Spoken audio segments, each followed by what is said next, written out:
Hello, everybody, and welcome back to another episode, another week on this. Is it Tuesday? I don't even know if it's Tuesday. Look, I am so frazzled. I don't even know how to hit the buttons on my own stream. It's funny you say that, Z. It's funny you say that. 9:58. I thought maybe you've fallen and you've gotten up. I did. I was asleep until 9:21, and then I had to do all my stuff that I have to do in the morning to get ready for stream. So yeah, I'm a little, whatever. I woke. You ever have those mornings when you wake up, your alarm didn't go off, and then you're like, what day is it? What time is it? What month is it? That was me this morning. Right? Then I wake up and I walk out in the living room, and I walk out in the living room. My son's watching TV. I go, why did you let me sleep? He goes, how am I supposed to know? Like, I don't look at the clock. I went, fair point. He doesn't care about time. He doesn't care. Am I okay? I just overslept. I overslept. You went to bed, you had a rough morning. You went to bed early. Is that why you had a rough morning? Hold on one second. I gotta turn my fan on.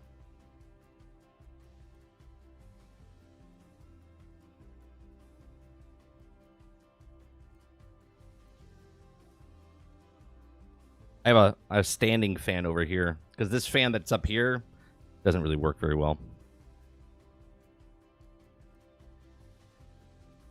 Dolphins is my 6-year-old. My 6-year-old is obsessed. Is obsessed with time and makes sure I'm up no matter what.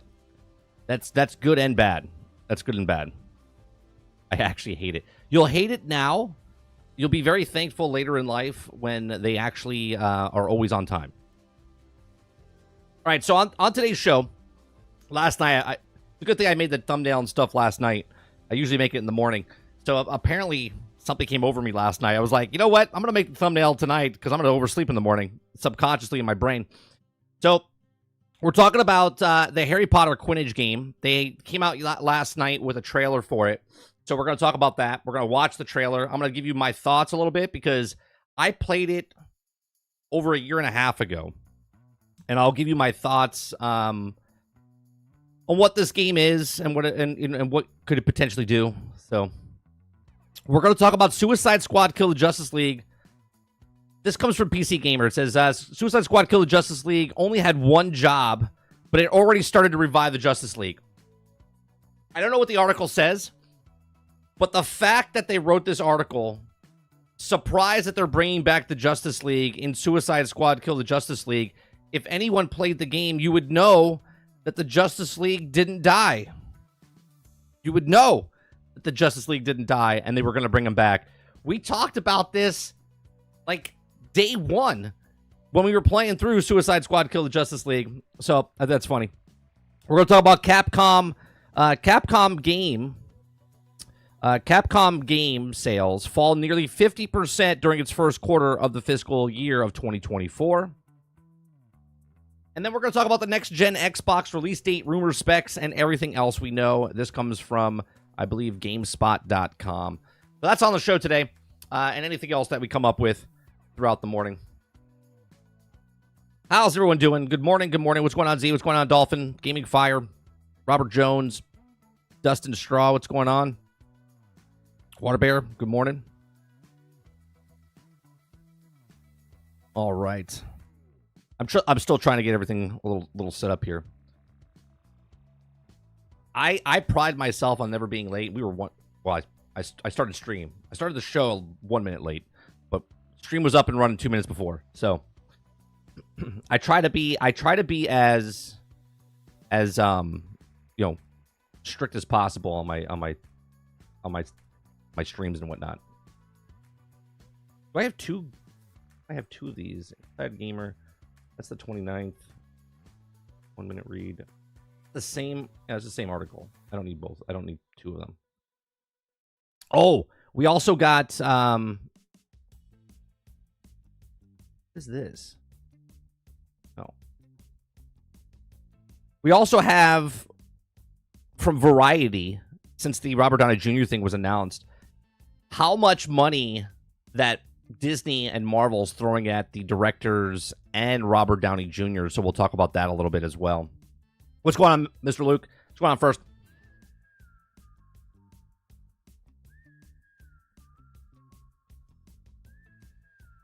All right, so let's start off. Let's start off with the Harry Potter. We'll ease into it. We'll ease into it. Okay, we'll ease into it. We're gonna watch the trailer for Harry Potter. Okay, so let me bring that up right now.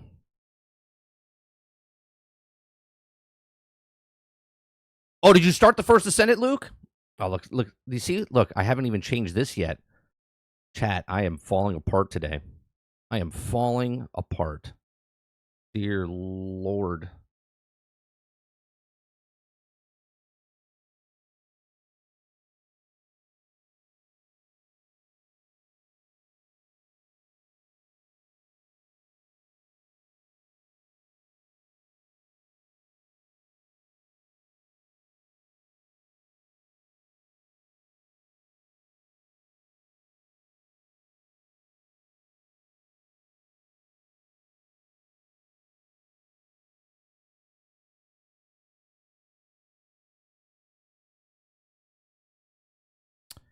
It looks like my computer just did a hiccup. Awesome. Awesome. We're gonna have to deactivate the camera and reactivate the camera and see if it works. Hey, there we are. And now I'm gonna have to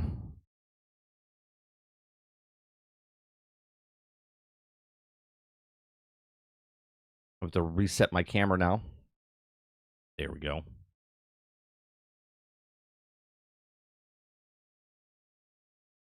We have a good community in the game. Lots of people are playing it in our community, Luke.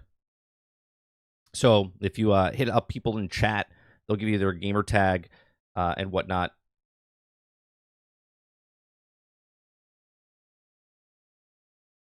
Like Mo's got like he's got to have at least 100, 200 hours. Yeah, minimum 200 hours. Water Bear's probably got 200 hours. Lots of these guys have 100, 150, 200 hours into the game. Gonna watch Deadpool 3 in about 5 hours. Still lots of time. Oh, nice. I wanna watch it. I wanna watch it in theaters. You guys know I'm a big component of going to theaters and watching movies and stuff like that. I really want to watch this movie in theaters. Yeah, I didn't get to make one of those new thumbnails this morning, Z. I was like I said, falling behind, so I'm gonna fix the thumbnail after stream. I don't know if it's a live show. If it's a yeah. So actually, before we even get into this, let me put the music back on for a second. I had an idea, and I don't know if it's gonna work or not, but I wanted to like pitch it out to you guys for the content that I'm making for you guys. Okay. And I'm trying to think of ways to make content for members. Okay. But I don't want to make extra content on like, I don't want to be like Friday night streams or anything like that. What I kind of want to do is that instead of making a second channel, like the Nerding with 30 type of stuff, right? Where we talk about Marvel and we talk about entertainment stuff and I just talk about random things. I'm trying to think of other ways. And I talked about this on Lorno's after show. I forget what it's called on Friday about what to do with other ways to make membership stuff, right? And I've been thinking about this a long time when I was on vacation and whatnot. So what I was thinking is that I always think that YouTube should be a network, right? Like I want my Nerding with 30 channel to be connected with this channel and my 30 and Still Gaming channel to be connected to this channel. So if you're a member on this channel, you get all the content. And then I was thinking to myself, I said, well, why can't I do that? Because if I want to make more content for members, this stuff stays as is, right? So the morning shows from 10 to 12, 10 to 1 stay as for everybody, okay? But then I was thinking, what about if I made member content the other content that YouTube won't let me show on this channel because it hurts my channel? But if I make it member channel stuff on here, then it would be that content basically being monetized because it's on this channel, and it's only for people that want to watch that stuff. Because if I go over to Nerding with 30 and I make that content for that channel, I have to throw all my effort into that channel to try to grow that channel. But if I just want to make content and I want to give more content for you guys, I just make it membership only, right? For that content, right? So if you're a member, it kind of gives you more stuff to watch, right? But if you don't want to be a member, you don't have to be a member, and you still get the show and the stuff that I've already doing with the uploads and whatnot. But all that other stuff that wouldn't work on this channel would be the extra stuff for members, for member channel. I don't know. I think this is, in my opinion, a good live stream, YouTube podcast listening to. I'm currently watching and listening to. This won't change at all. This is not going to change at all, Chris. Like, this is my bread and butter. I love doing these morning shows and stuff like that. I'm just trying to think of other ways to give the people that are members who want to support me more content for them without making specific, like, hey, if you're a member, come on Saturday night, we're going to do a member stream. Like, that's not what I want. I'm trying to make a thing where I make content. Whatever content I have, like this live show is for everybody. Membership, people passing by, non-membership, whatever. Okay? That's what this is. This is an interactive 2-hour, 3-hour show for you guys to come in. But I want to give more to the members, than I don't know how to do that without putting more time and then doing this separate things, and I don't want to do that. I don't want to do that.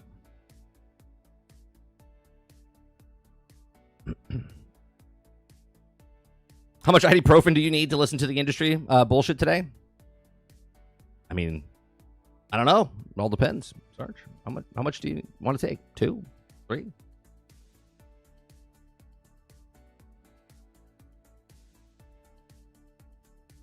I'm not sure how that's going to affect my channel if I do that membership stuff. I gotta ask Creature. if he. I hear Creature in my head right now telling me, like, why would you do that type of stuff? Because it'd be like, other people can do it, but the thing is, if I'm talking about Marvel and stuff, it hurts this channel if I do an upload and stuff. It doesn't do it right now because it's a live stream and it's about gaming and whatnot, and I could talk about stuff later. But you know what I mean. Come on, roadkill. I don't know. Just food for thought. All right, let's go into the first thing. All right, so Hogwarts Legacy, one of the biggest games to come out in the last, I don't know, half decade. 23 million copies sold for Hogwarts Legacy, and it's a phenomenal game. We still have to go back and finish that other mission they added from PlayStation to PC and Xbox. Okay, but they came out with Harry Potter Quidditch. Okay, Quidditch Championships. Now, there was a game out back in, I don't know, 2000, early 2000s for Harry Potter that did a Quidditch thing. And everyone was asking in Hogwarts Legacy, they had the Quidditch field, and they're like, man, let's play Quidditch. And they said, no, we're going to make a separate game. So they did it. They made a separate game. Now, I don't know if some of you guys have already played this through the betas and tests and stuff like that. I enjoyed it. I said it from the very start. I said this is going to be like a Rocket League type of thing. So let's watch this trailer. It came out yesterday. It's about 1 minute 50 seconds. Let's watch this and see. Attention students, the day so many of you have been waiting for is here. The path to the Quidditch World Cup begins now. Your careers will take you to larger and larger venues as you compete for various championships. If you're looking for even more competition as you sharpen your skills, you'll find there are many ways to compete against the best of the best. With enough hard work, talent, and practice, who knows? You may end up on the world stage competing for the most prestigious prize of all, the Quidditch World Cup. When it comes to the wider competition, you may come across some well-known faces.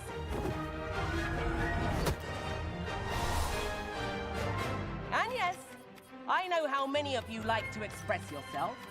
All athletes are encouraged to style themselves however they desire. All right, that's enough chit-chat. Now get to your brooms and get to work!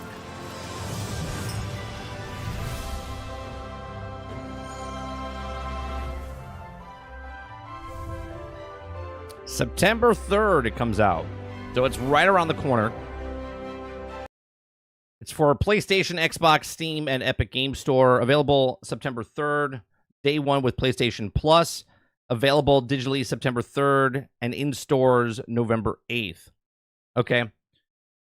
So down here it says Standard Edition available from September 3rd. Monthly games accessible duration of PlayStation Plus subscription only. PlayStation Plus is an ongoing subscription recurring fee until canceled. Age restriction applied, full terms. So it is on PlayStation Plus, which is very interesting. Because wouldn't that be considered day and date?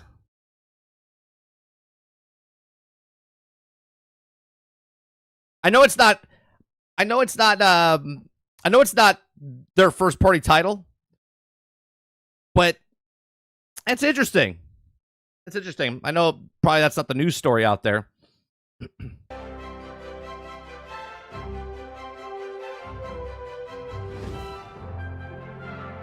Pre-order now on Xbox, Steam, and Epic Game Store to get a Firebolt Supreme Broomstick. Standard edition of the game and Firebolt Supreme Broomstick available from September 3rd through the 30th with PlayStation Plus.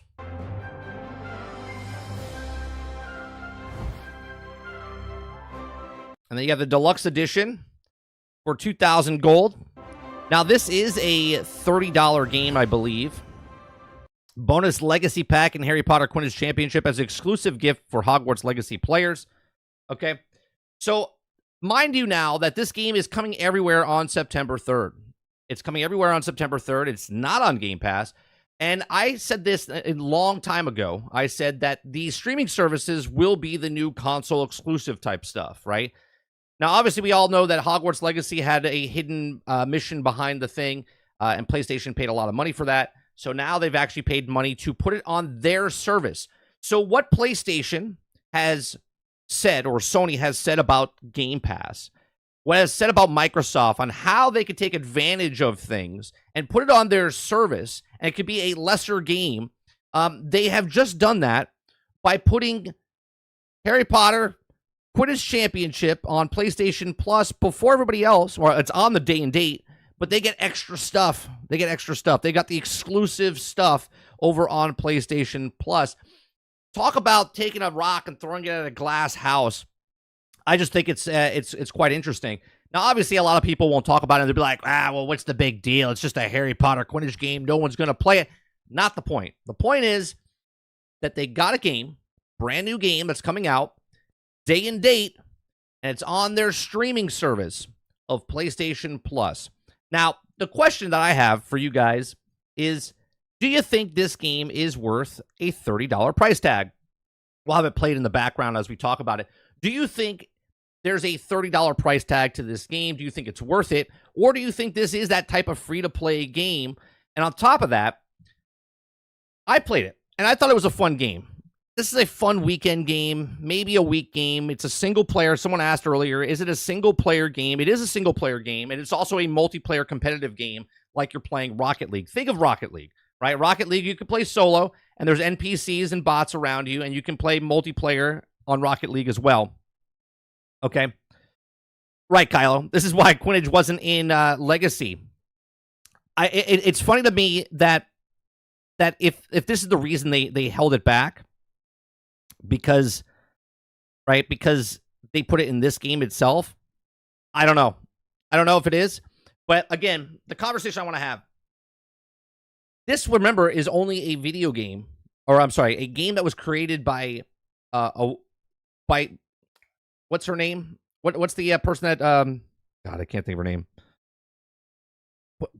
J.K. Rowling's. J.K. Rowling's. Okay. J.K. wrote these movies and put this sport in a movie. Okay. Now, this game was out back in like 2000 or whatever, but I never really got hooked onto Quidditch myself because I didn't really understand. I didn't really understand the rules, and I know there's rules, but it's a little weird when you put it into video game format now. And I think it's a little bit more popular now than it was back in 2006. Now, again, I don't know the sales of that game, but there's a lot more Harry Potter fans now in the world than there was back in 2006. Lots more of generations of people have seen the movies and whatnot. So much so that they're rebooting the shows. This, I don't know. Like, this is not a Madden football. This is not a PGA golf. This is a made-up game with inside a sports game inside of the Harry Potter world. So I don't know really the rules and if she flushed out the rules of the stuff and if there's like liberty of doing your own thing in this game. Now, maybe you guys are more Harry Potter fans and you can tell me a whole list of, I know there's the different positions that they have, but here's my thing. As you're playing, let me back this up for a second. Okay. When you have the ball, okay, and you're scoring. In Rocket League, you hit the ball, like in a soccer game, you hit the ball, and the ball's free. And you can, like, intercept the ball, steal the ball, and stuff like that. In this game, like in football, you're holding the ball, right, in football. And you can try to fumble the ball, but the ball's there. You have a certain amount of downs and whatnot, and that's how the ball gets turned over for the other team to get a shot. This is like basketball. This is like soccer. This is like hockey, all right, arena type stuff, but you're holding the ball, okay, to throw through the hoops to score. Now, my question is, how do you try to stop something? Because they're not allowed to use their magical powers during this Quidditch match, correct? Again, I'm not a Harry Potter lore fanatic, okay? Is it just a high-scoring game? Like, how many people can... Like, does it break it down to where, like, your aim is off, you miss the thing, the other team gets the ball, the Quidditch, and then... So it's a very high-scoring game? I'm truly asking, because I don't know too much about Quidditch as far as the rules and if it's a high-scoring game or not. Okay. Waterbear says, single player will be training for this type of game. Multiplayer will be there for the real sweet begin. Well, they say there's an online competitive. There's a whole right here. Hold on. Single player career mode. So there is a career mode that you can build up yourself. And I don't know if there's like a tournament or like I'm trying to think if it's a career mode. I didn't know if there was a whole season pushed out like in a Madden or a FIFA type of stuff. It'll be interesting to know that. I don't know. And put the music back on. Rocket League is free. This doesn't seem like a $30 game. Well, that's my thing as well, Dolphin, right? This is a $30 game. I think this would be perfect on a console, like a PlayStation Plus, like a Game Pass, if it's free to play for everybody. If it's thrown on the Epic Store. Now, mind you, I do believe it's going to be free to play much faster than they think it's going to be. Robert Jones says, it was definitely left out of Legacy, so it can be a live service. See, I think they could have done that after in Legacy as well, right? I don't know if they added it to it. Didn't Rocket League cost $20 originally? I'm not sure. I would have to look that up.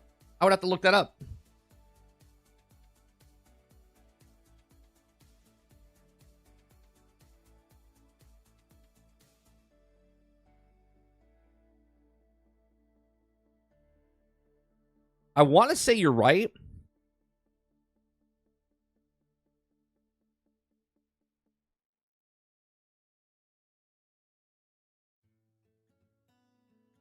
Yeah. First released in July of 2015, the Car Soccer Masterpiece cost $20 on Steam, Xbox, PlayStation, and Switch. There you go. 100%. 100%.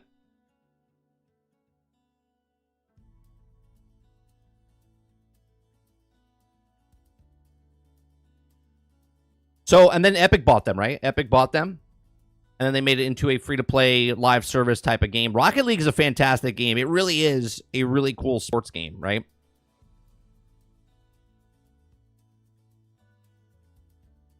Yeah, high score game. Unless you get the golden snitch, you auto win. The golden snitch is that small little thing with the wings that flap all over the place, right?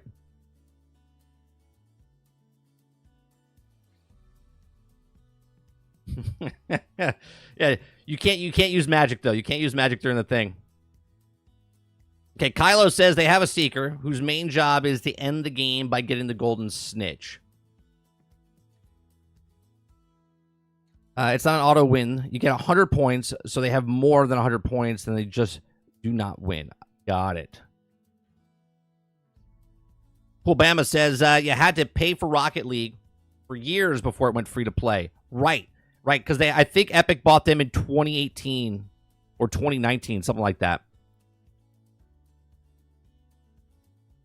So what do you guys think about this? Do you guys think this could be, again, I played it. I thought it was fun.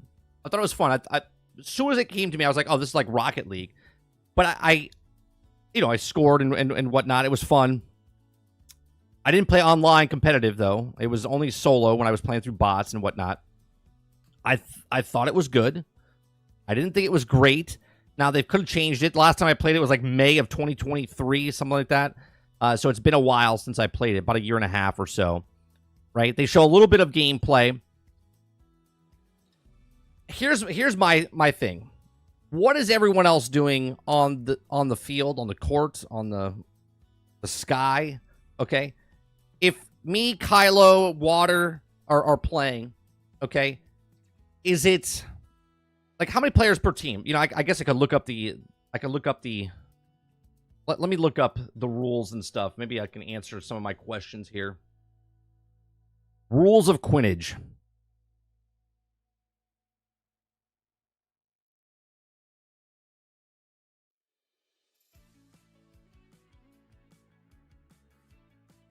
The history, evolution of the game, golden snitch.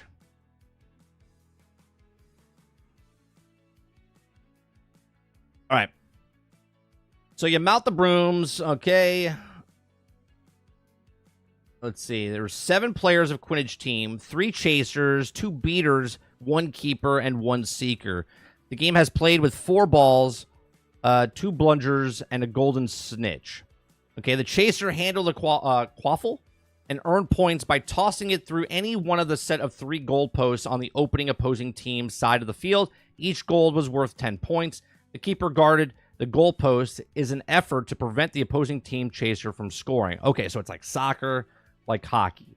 Okay, the seeker tried to catch the golden snitch before the opposing team seeker could, and the golden snitch flew very fast and was difficult to see. And when the only one with the snitch that was also caught did the game end. The seeker who caught the snitches earned 150 points for their team. So 150 points is... So let me get this straight. I'm assuming the score is first to 150, right? First to 150. Okay. The 2 bulgers are highly aggressive balls that flew through the air to try to knock the players off. Okay.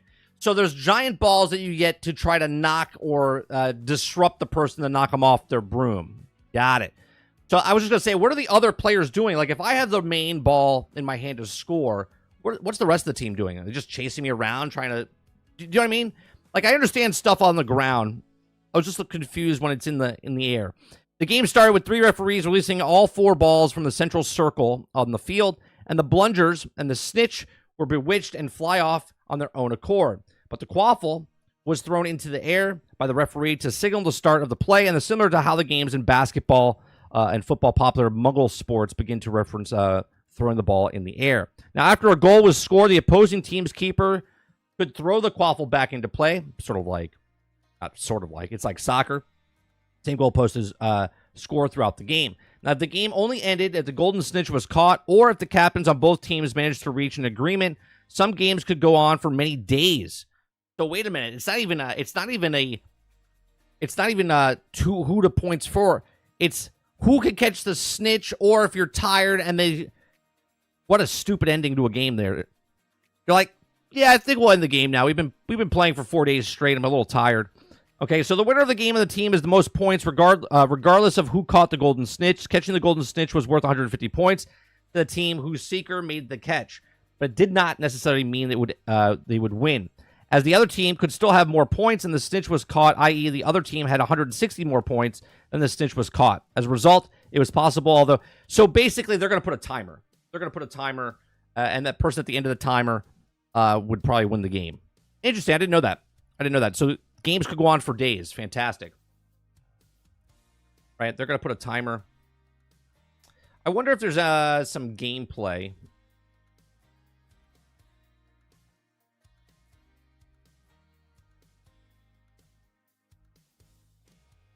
I wonder if like IGN or someone has gameplay of this.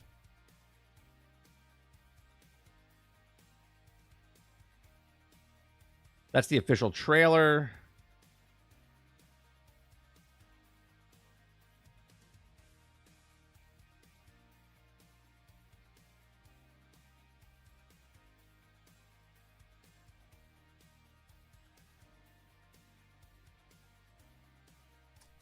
He's doing a breakdown.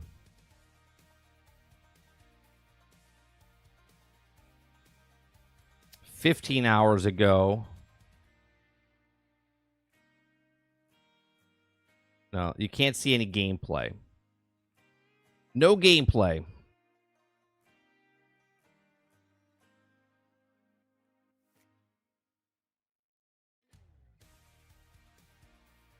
All right. They'll probably take it down as fast as they can. All right, so let me move this conversation a little bit more to the PlayStation Plus thing, right? It's $30 unless you get it on PlayStation Plus. Smart move? I think so. I just think it's funny that we did say games will come to PlayStation Plus day and date, and here we go. Okay. This is 2 games now in the last 5 months, right? We had Foam Stars, which was PlayStation Plus day and date. Okay, but it's a live service game. They said they wouldn't do their first-party titles, and I said they will down the line. They will until they don't. Or they won't until they do. And now we have a third-party game of Harry Potter Quidditch Championships coming to PlayStation Plus on day and date for it. Rocket League, Waterbear says, Rocket League was enjoyable. I logged a lot of hours into it. The Quidditch is like that, then they have a hit. I don't know if it has the same appeal. Now, obviously, there's something that Rocket League doesn't have that Harry Potter Quidditch Championships has, and that is a rabid fan base of Harry Potter. Okay? So I can't say that this game won't succeed because there is a lot of Harry Potter fans out there, a lot of people that love that world, love Quidditch, and I think this could have a really good thing going on, especially since Hogwarts Legacy sold quite a bit of copies on PlayStation. I think it was one of the highest, if not the highest, for PlayStation that year. And there's a lot of Harry Potter fans that have a PlayStation, right? So I think that this could actually do quite well. Hence why they're doing the $30 right up front. Okay, but PlayStation knows there's a lot of fans out there, and they're trying to, instead of paying the $30, you can pay $30, they'll get you on that. But they can also get you more members on the actual PlayStation Plus. So I think it's a smart move for them. Yeah, I'll give crap to PlayStation, but obviously it's a smart choice to put games on PlayStation Plus to give it more value for what's going on. Waterbear says, can you build the character's stats and your progress or only create their look? It says career mode. It says career mode. So I'm assuming that the more you play, the more stats. When I played it, there was none of that in the game. It was literally just bare bone playing the game. That was it. It was very, very early on. Eclipse says it can't be real rules because the golden snitch never gets caught. Then it will never end. Right. Also, it says there's no score limit. There was a game that lasted over a month or something in the lore. That's crazy. What's going on,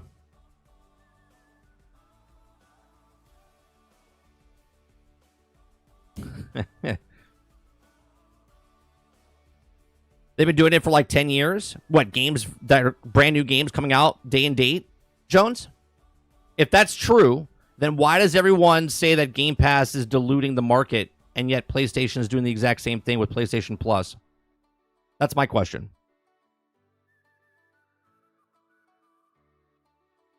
Chris says PC doing PS doing day and date with third-party smaller games as normal. Rocket League, Fall Guys, other day one. It's the first party that isn't day one. Well, it is now because they did 2 games that were, the live service games, right? There's that stipulation in there. They're first party title games, like their God of War and stuff like that. Yes, but mostly smaller titles. I mean, regardless of the titles, right? Everyone gives crap to Game Pass because of the day and date. Who cares if it's AAA, AA, independent?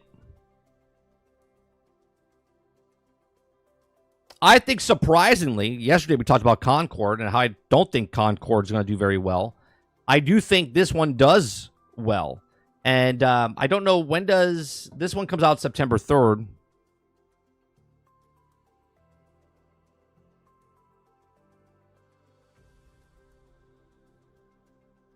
Concord comes out August 7th, right? I don't think Concord does very well because of just the nature of the game, right? One, it's a $40 game in a market of free-to-play games just like it. So I don't think it does very well. Quidditch, I think, does a little bit better just because, one, there's no game like that game. You can say, well, Quidditch is not like Rocket League. It's kind of like Rocket League because it's a sports game, but there's no other game with brooms and whatnot, right? That you're flying around throwing where you have a wizard and witches that you're flying through the air. So it separates itself by just the game itself of Quidditch.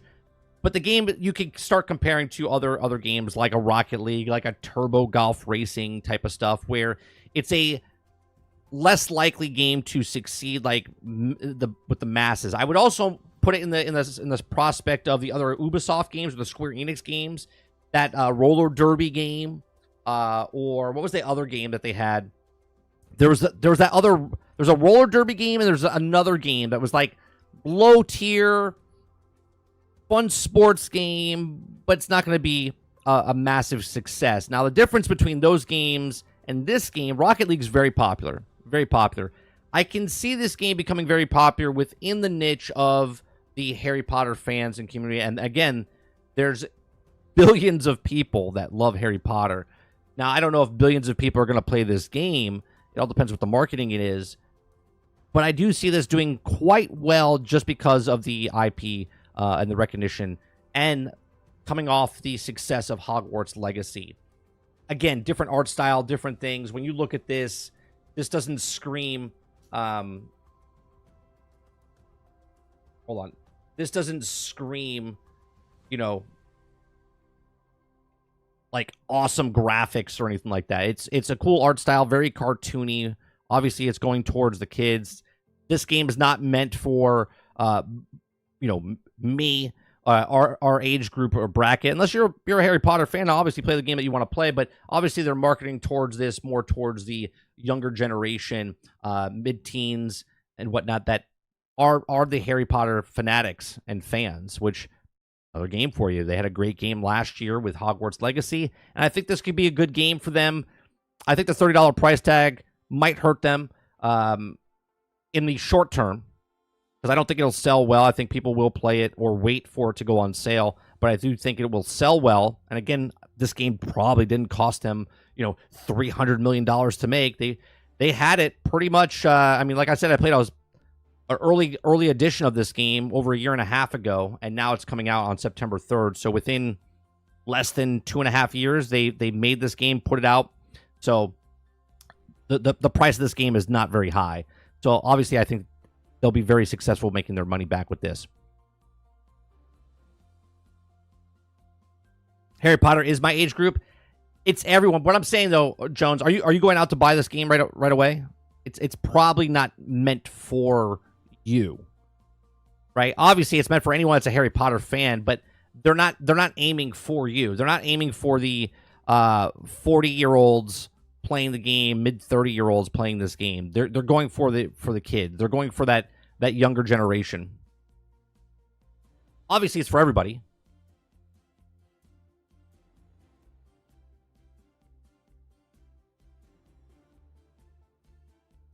So Harry Potter, Quidditch Championships. Very interesting.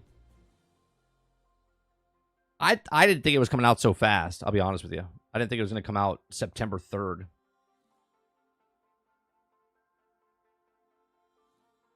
All right. The next I want to talk about. Oh, wait. Sin says, that Quidditch game, just like I predicted with Hogwarts, this may very well end up being the highest selling game of the year. I don't know if this will be the highest selling game of the year, just because, one, it's on PlayStation Plus, and since they have 60 million people that bought a PlayStation, that's 60 million people that don't have to buy it. They can just get the PlayStation Plus. And then two, the $30 price tag for a game like this could throw people off a little bit, especially in this landscape of games that come out where we're all conditioned now that it's free to play or whatnot, right? A lot of people don't want to buy games. Okay, I still buy my games. I still spend a lot of money on games. Okay, just bought the Teenage Mutant Ninja Turtles game for $30 on the Switch just a couple weeks ago. I buy a lot of my games, but I don't see this $30 particular game being one of the highest selling games of the year. I'm not going to say it's not going to sell well, because I said I think it will sell well because of the Harry Potter games. I just don't think I don't think we hear records of 15 million copies. But I would glad to be wrong, right? I would glad to be wrong. Kuda Papa says at least it's 30 and not 70. That's true. That's true. I think it's a good price point, mind you. I do think it's a good price point, but at the same time, with other games in the market, but Robert Jones said it earlier, Rocket League when it came out was $20. Sold well, okay? But obviously it's one of the better games now, and they make a lot more money now with but they've established what Rocket League was, right? That was just a made-up sports game that they brought out, soccer with cars. And it was a huge success. It will do well, but break no records. Yeah, I think there's a clientele here that it will be very successful for what that price. This game was made for less than 50 million. Less than 50 mil. Okay. If it's less than 50 mil, okay, that's my guess. It's a guess. Okay. For the time frame that they had, 50 mil divided by 30, they only have to sell roughly 1.6 million copies. I think they have that in the bag. In the bag.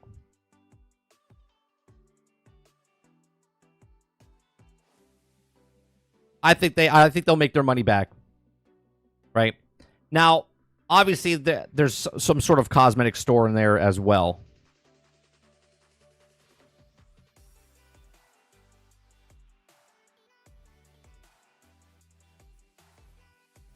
Sin says, Group Papa, exactly. When parents go to the GameStop and see it's $30 versus other game prices at $70, this game's going to clean up. We'll see. We'll see. Coming out during the holiday season as well, right? You might be correct, Sin. You might be correct.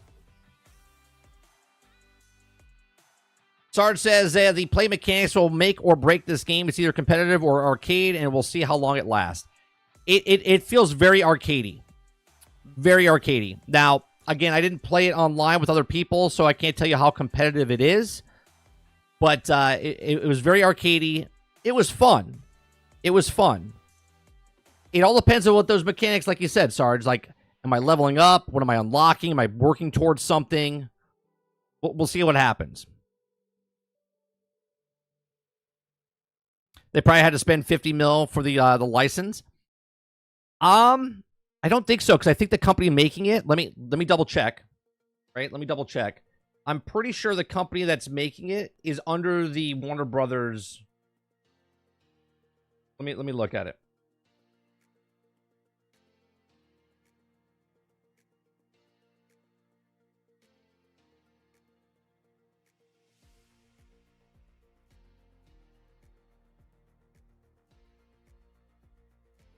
Let's see. Developers Unbroken Studios. Unbroken Studios. Oh, maybe they're not. Unbroken Studios. LA-based team, 87 developers, have proven track records working on some of the memorable franchises like Battlefield, Call of Duty, World of God of War. Oh, so it looks like they've worked on other what's it called? Other Sony games before.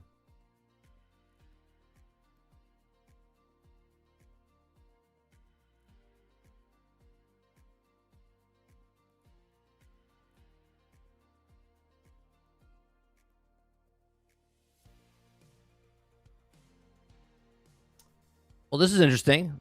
They also worked on Suicide Squad Kill the Justice League. Our team has been developing Harry Potter. Oh, where is it? Harry Potter Championships Online multiplayer team competitive experience featuring the best sports wizarding world, available on the 3rd. Oh, it's on PlayStation 5, PlayStation 4, Xbox Series X, S, Xbox One, Nintendo Switch, PC. So it's going to be... Oh, yeah, this game's going to do very well. Not only is this on PlayStation 5 and Xbox Series S and X, it's on PlayStation 4, Xbox One, and Nintendo Switch. This is... See, that's not what the trailer said. It just said PlayStation and Nintendo... Or, I'm sorry, it said PlayStation and Xbox. It's on the Switch, and it's on the old-gen PlayStation 4 and Xbox One. This game's going to do very, very well. Very well. So they worked on Harry Potter Quidditch Championships. They worked on Suicide Squad Kill the Justice League, co-dev, PlayStation 5, Xbox Series XS, and PC. They've worked on Fractured Lands, self-published PC, 100-person battle royale game. I don't even think I ever heard of that. They've done Fantastic Plastic Squad, self-published mobile, free-to-play multiplayer shooter.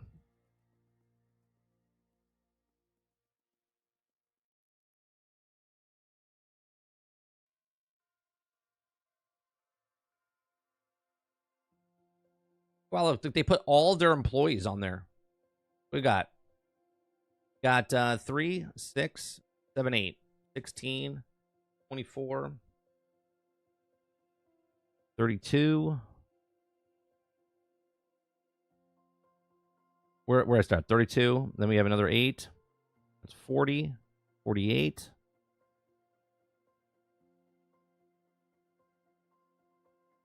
Yeah, so they're at like 70 employees. Yeah, it's definitely going to do very well with all the other Xbox One and PlayStation 4. There's a lot of people that are still stuck over there, and they'll pick this game up for sure. All right, let me see what you guys are saying here. Sarge says, I have a question. What if you own both PlayStation and Xbox, and you're signed up for both subscription services, so $40 a month, $480 a year, is it worth it? That's a question you would have to ask the person that's paying $40 a month how many games they're playing. I'm going to say no, but, each their own. Z says, you're right, though. If they went to them to build them, the game, then Sony would also be paying the license. Would go into what they claim as the dev cost. Right. Titan says, explains why it's free on Plus. Ron Slusher says, I never watched a single Harry Potter movie, but I hear Hogwarts is a good game. Hogwarts is a fantastic game.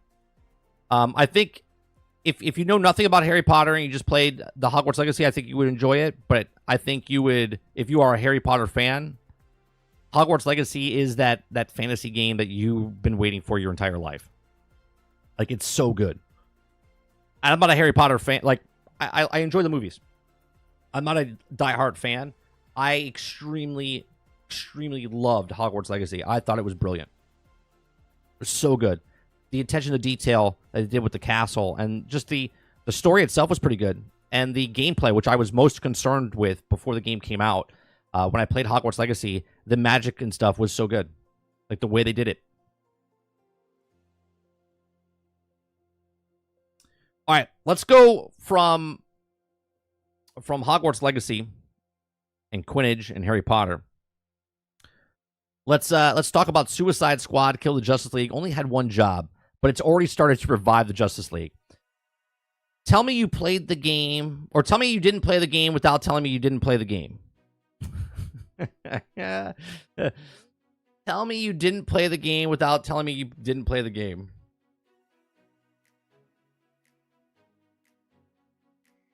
Like if anyone's played Suicide Squad or followed anything with Suicide Squad, I literally said from the very beginning, I was like, yeah, people are so upset that they killed the Justice League, even though the Justice League is not dead.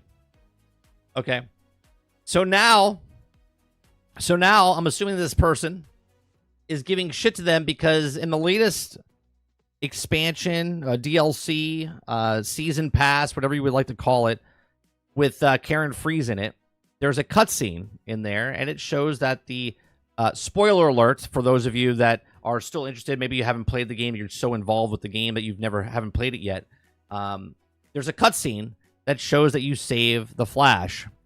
Okay, so let's read, shall we? Because obviously, Suicide Squad got a lot of shit because of because it wasn't the Batman game people asked for. 2 is that they killed the Justice League in a game that said Suicide Squad kill the Justice League. Go figure. Okay. So let's read this article from PC Gamer. It says Suicide Squad Kill the Justice League only had one job, but it's already started to revive the Justice League. Okay, if you like what we do here, we do this Monday through Thursday from 10 o'clock in the morning till noon Eastern. We read news stories, have conversations. Chat is 1,000% part of this. Okay. Hit that like button, hit that subscribe button. If you'd like to go above and beyond that, become a member as little as $5. Okay. It says, to be fair, I also regularly failed to understand incredibly clear directives. Okay. Look, I'm not one to criticize, which is weird, given my job, but the Suicide Squad could not have given a clearer instructions. Their gig was killing the Justice League. Their gig was so much killing the Justice League. That's the name of the actual game of Suicide Squad Kill the Justice League. Killing the Justice League was the order of the day, and your chef de cuisine, Suicide Squad, who would be killing the Justice League. Anyway, Suicide Squad Kill the Justice League, or Suicide Squad, have begun bringing the Justice League back to life. Yeah. Because if you watched it, Brainiac, do I have to explain this? Right? Brainiac made and copies of them using their powers, and then, yeah, okay. So it says, that's right, folks. We've been hornswoggled. We haven't. Spoiled ahead of Suicide Squad's latest season, but it turns out that all those deaths were in reality mere comic book deaths. Wow! In a comic book game. Imagine. Holy shit. Suicide Squad's last big update, July 25th, released Mrs. Freeze, or as I like to call her, Karen Freeze, and accompanied with story content saw a gag abducted of alternative reality versions of the Flash to replace one of the wasted in the game's main verse.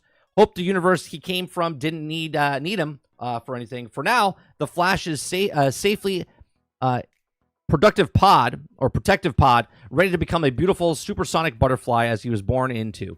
Okay, some future season, but it doesn't seem like he's the only one with the reservations of a Suicide Squad dotted around the place of another Emperor Tube. So there's you're saving Nora, you're saving Flash, you're going to be saving Superman, you're going to be saving Green Lantern, you're going to be saving Batman. I mean, this was in the story if you played the story. Okay. What could be for perhaps the meant to the house different restructured characters, perhaps the ones that were also tipped to be as returning to the game in those leaks last year, doesn't take the world's greatest detective to put that one together, I think.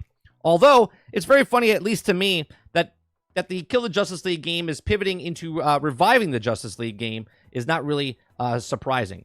But is it? Because you're writing an article. I'm not much of a comic book reader, or even if I know the comic book's death, it just doesn't count. On the long enough timeline, everyone eventually returns like a messiah with a six-pack. If you ask me, I retcon those spare tubes will get filled with the game's upcoming seasonal updates. Supermassive was committed to complaining that the game's currently announced roadmap for 4 seasons with Mrs. Freeze stuff for Season 2. After that, well, who knows? The game is reportedly total financial disaster for Warner Brothers, in despite of the flash of the greatness of Morgan Park found in Suicide Squad review, as much as the Rocksteady to turn things around, my suspicion is this game won't be long for the world after the 4th season. This person's not doing very good, Joshua. Everyone has already said this months and months and months and months ago. So I don't know what type of article you're writing here, because one, Suicide Squad killed the Justice League. For anyone that played the game knows that you were going to save the Justice League. Two, we already knew. Hell, I did an interview with Miller Ross back in January before the game came out, and he told me that the game won't last past 20 months, and that's before the game came out, before everyone shit on it. Okay? So people were shitting on it because they just didn't want that. It wasn't the Batman game. But once it came out, people started shitting on it because of the story and how they killed the Justice League. Meanwhile, now we have an article talking about how they're not killing the Justice League and they're bringing the Justice League back, which was the story from the beginning, right? It's a comic book game, and if anyone with 2 brain cells, okay, between their ears, okay, knows what a comic book game is. What do you? Why do you need my headset?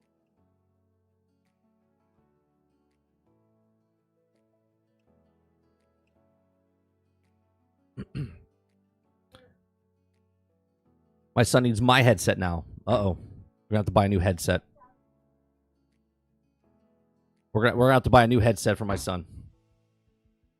So, all right, so where was I?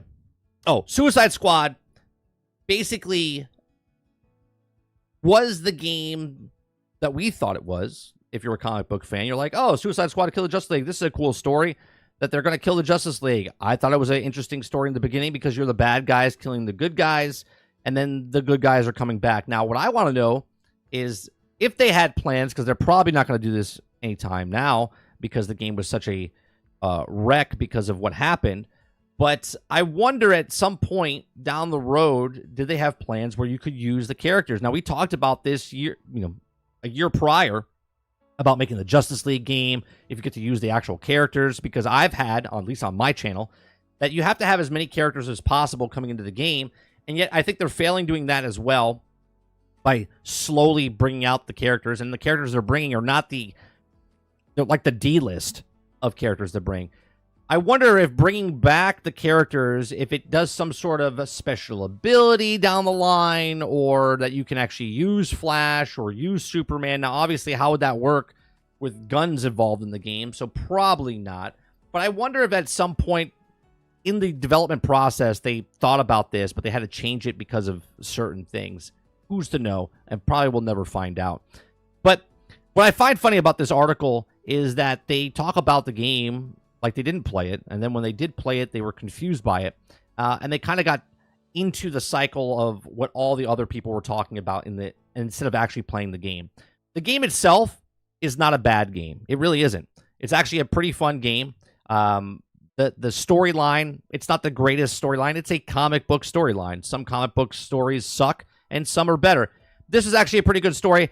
What they failed fundamentally on, Rocksteady, is at the end of the main the main campaign, and then bringing in the Joker, is that they didn't continue the story. It's literally like a 2-minute cutscene that gives you very little information to go on, where as you play through the main campaign, every so often they give you cutscenes and give you things that progresses the story.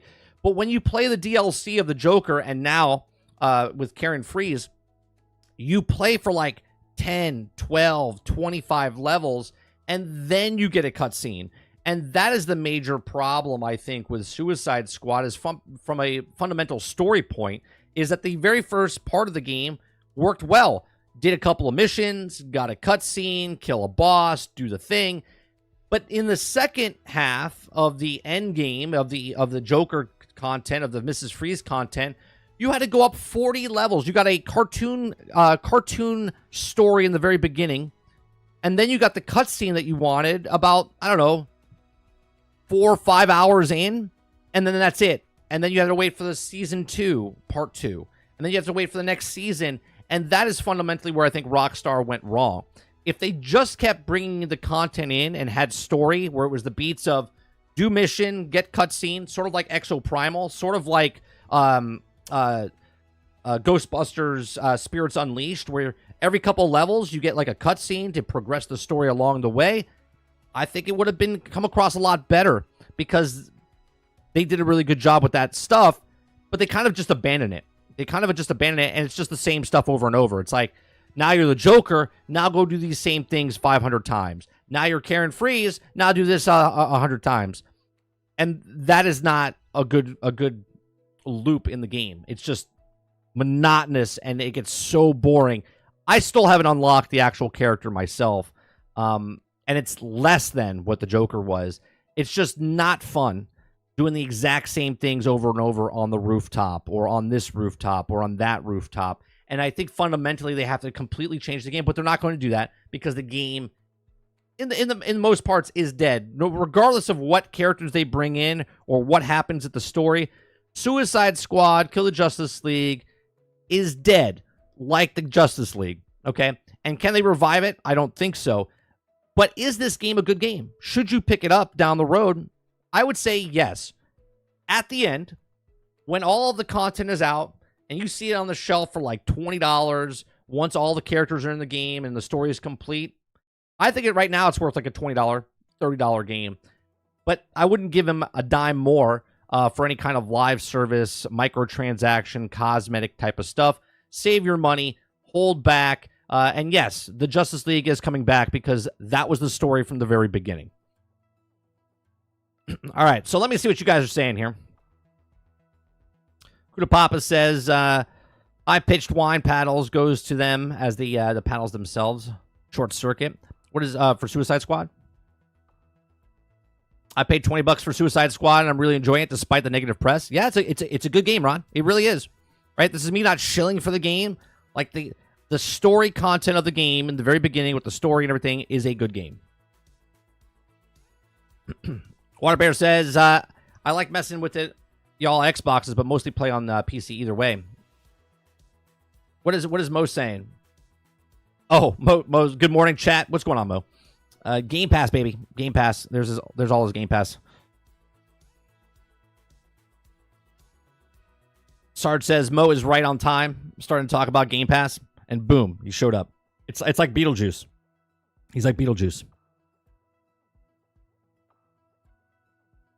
Chris says, I really don't like the death mechanic in most superhero comic books. I mean, that's just what it is, right? To sell comic books, they have to build up a character, so you like a character, and then they're like, where do we go from this? And they're like, let's kill him. And they're like, just kidding, he's not dead. Because why? They have to sell more comic books. Hey, rule number one in business, you never want to kill off the character or something that can sell you toys.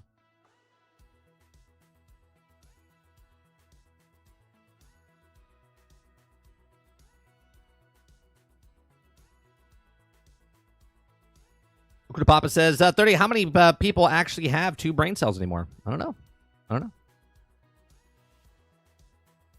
Robert Jones says, no one played the game. How could they know the story?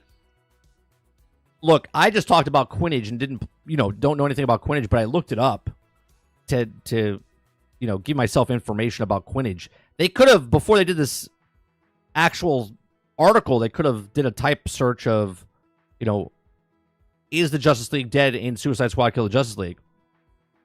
Right? They didn't have to play the game. They could have literally just looked it up.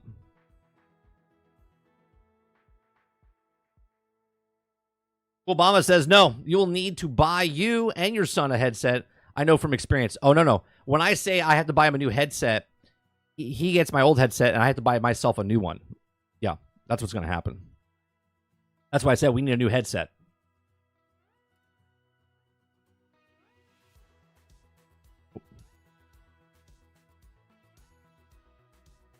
Ron Slusher says, just make the Justice League expansion that allows you to play this Batman Super. Yeah, but how would you do that with the guns?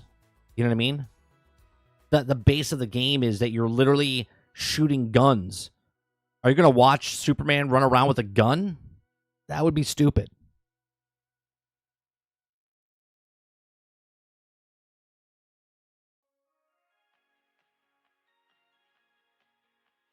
Robert Jones says it's kind of odd they didn't add more story with the new characters. They did, but it's so minute. There's literally a cutscene for Joker that's like 2 minutes long of a cartoon, like comic book cartoon stuff. But the cutscene, once you get the Joker, is literally like another 2 minutes long. There might be 6 minutes of actual stuff throughout the whole stuff, the whole DLC. And it's like, I don't understand how hard it is to make cutscenes. And I actually do know how hard it is to make cutscenes because I used to work in the film industry with mocap and whatnot. But the choice of making this as the main game, delaying it 10 months, by the way, delaying it 10 months, and then not making cutscenes is very odd to me. Is very odd. Is there a special mission to unlock the character? No. So, Season 1, I don't know if they fixed it, but when Joker came out, you had to level up to level 40, I think it was. 30 or 40. And now for Karen Freeze, Mrs. Freeze, you have to go to level 25 to unlock her. Or you could pay $10, by the way. Or you could pay $10. Jack said, I tried to play Suicide Squad through the Epic Game Store. It doesn't run well with 50 frames per second when you're in the menu, 18 frames when playing it. I'll wait for it to drop on PlayStation Plus or Game Pass. So not optimized well. Oh, Quintar, 100%. I bet they give all the microtransactions free for Suicide Squad. Remember, Suicide Squad is supposed to be, they said they were going to put an offline mode in this game. You know when they're going to do it? They're going to do it right before the game closes down. That's when they're going to do the offline mode. And they will give you all the cosmetics. After they try to squeeze it as much, they're going to try to wring that towel up as much as possible. They'll be like, sorry, we're ending support for the game. All the content's going half off, 50% off, 75% off all the microtransactions. Get it while it's hot. And then when people do that, they'll be like, oh, by the way, the game's shutting down. Here's the offline mode, and we're giving all the stuff to free for anyone that gets the game now. That's exactly what they're going to do. 100%. 100%. And the only way you can play it is by purchasing the game for like $7. $10.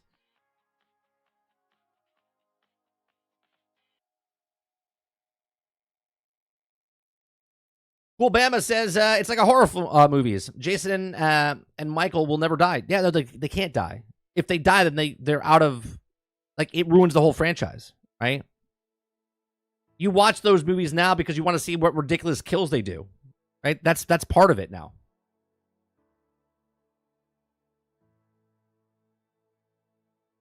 Titan says, I expect you and your co-op partners played as the Justice League in the final mission. That would be cool.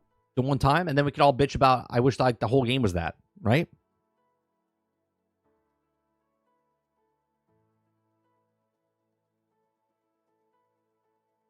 Brain says, with this one, you've had 2 missions before her mission.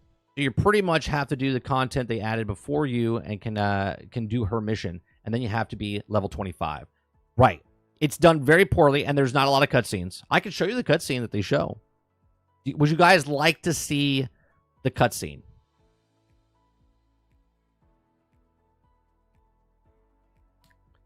Closing down sales for live service. That's right. That's what they'll do. Would you like to see the cutscene?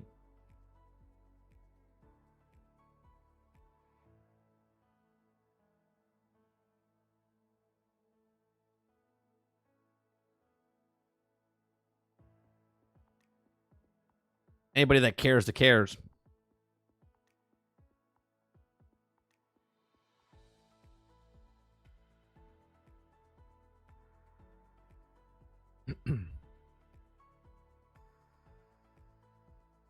I got Marvel Avengers for $3, and it came with the microtransactions. Yeah, it's crazy. Robert Jones says, "No thanks, bro." I can show it to you. Here, let me just show you this. Can I show you this part? This is great. Let me show you.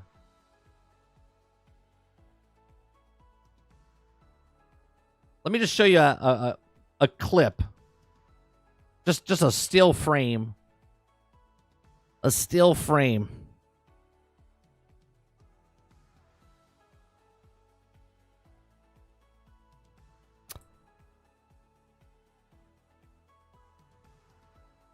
And that is Nora behind her. That's her wife. Yeah.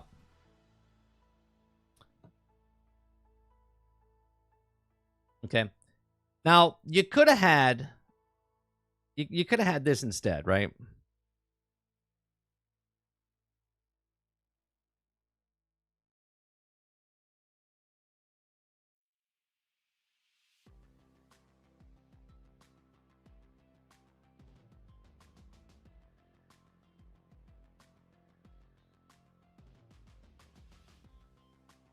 You could have had this guy instead.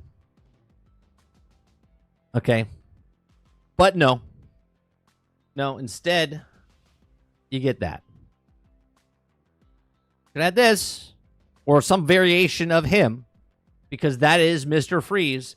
But no, instead you get this.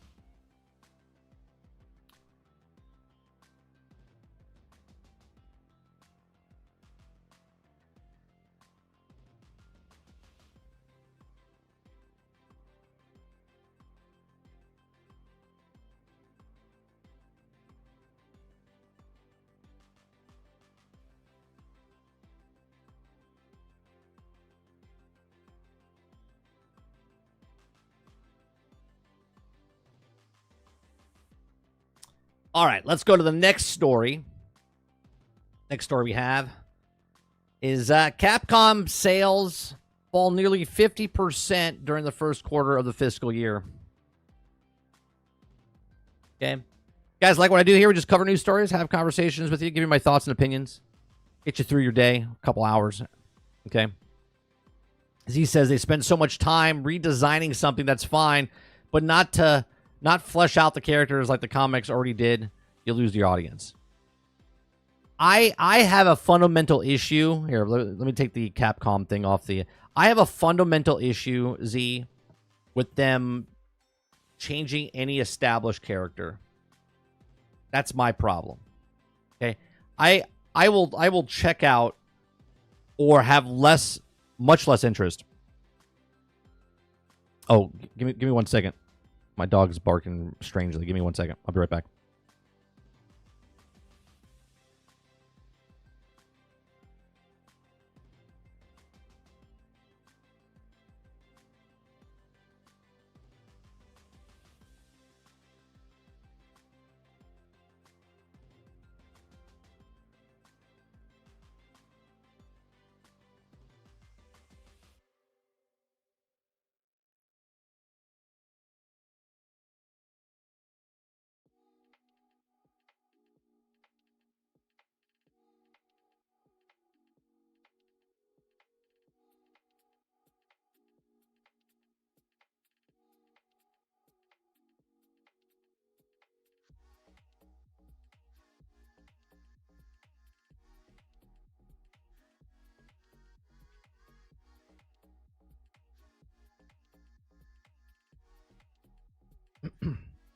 All right, what was I saying? Oh, fundamentally, I hate when they take a character and then race swap them, gender swap them. They just did that. Where is this story? We have this in the comic book section over here in our Discord.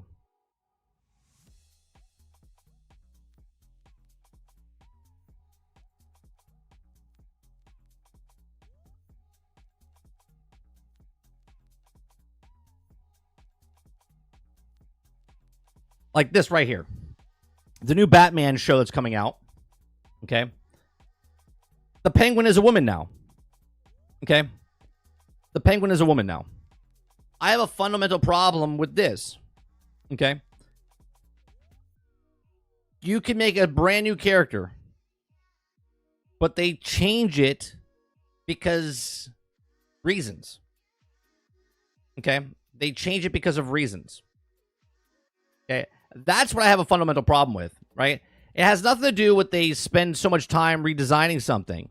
Is they They don't care about the story. They don't care about the stuff. They just want to bring you in. Oh, it's Batman. Batman. Right? And then they change the other stuff around it. Okay? Dolphin says, other than that, that show looks great. Well, I'll tell you what. That tells me a lot about the show, Dolphin. So I am not interested in it.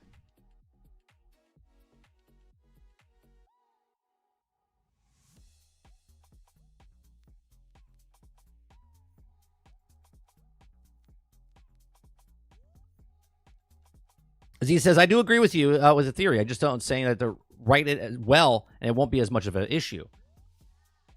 But it still is an issue, right? Even if they wrote the character's story great for female Penguin in the Batman show, like, why did you have to change the Penguin?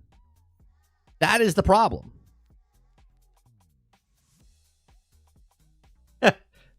You know what, Chris? You're right. You're right. It does look like him. Am I sure that's a woman, bro? I mean, it's either a woman or it's a transgender penguin. One of the two.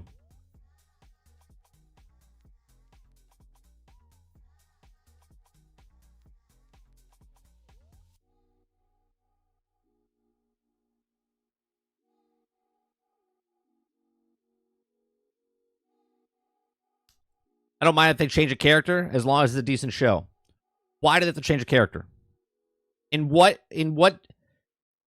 form do they have to change a character?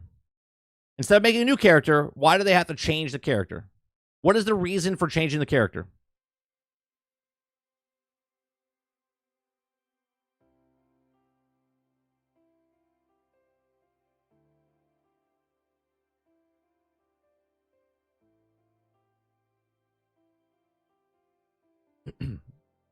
That's all, right? If I can make a really good story, why do I have to change the character to make a really good story? Can't I just write a good story? And then, what about if you didn't use the Penguin? Right? What about if you didn't use the Penguin at all? Right? What about if you didn't use Karen Freeze? Okay, and just use Mr. Freeze. Why didn't you take another character instead of using Mrs. Freeze or Mr. Freeze and gender swapping them to Mrs. Freeze? Why didn't you make a different character that's already a female to bring into the game?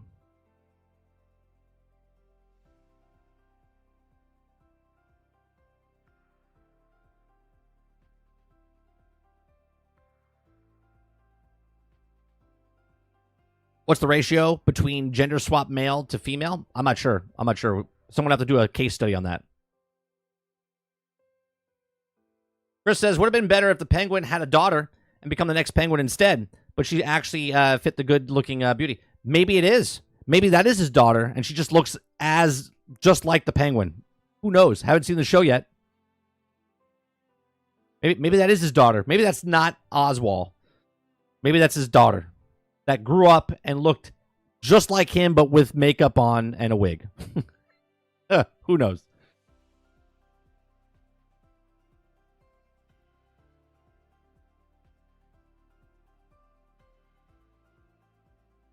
Right. You're right, 30. What executive made everybody think that it was better to swap that they already had? It doesn't make any sense to me. It makes no sense to me. And Jason says, why not just make a sister or a cousin? And look, again, I have no issue.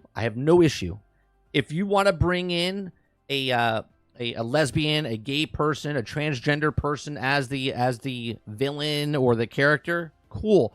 Just don't change the characters that we already love or know, or that's all I'm saying. Just make a brand new character. The problem is with this type of stuff is they know that if they do that, people will push back on it. Okay? So instead, they're like, here's the thing that you love, and then we change this. And because you don't like it now it's your fault instead of their problem. Right? And I push against that. Because if you just brought in Penguin's cousin, Penguin died, his transgender cousin comes in, takes over, I would have been like, all right, cool. Brand new character, setting new story up, giving backstory to what this person is, what they like, who they are, where they came from. Fantastic. Make an actual character. Put an actual little effort into actually making the stuff. Nope. They take the same thing that you already know and then swap it. Swap it. Oh, what? You don't like Penguin now? Well, you're sexist, misogynistic, and you're istophobe. It's like, that's not how that works. That's not how that works.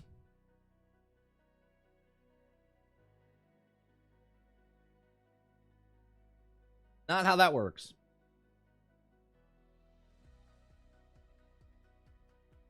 It's just make new stuff. Just make new stuff.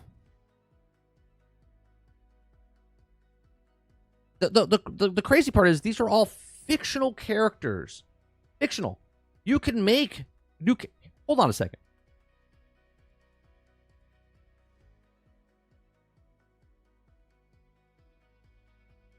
Look.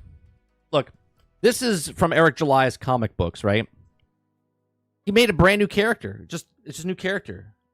Yara.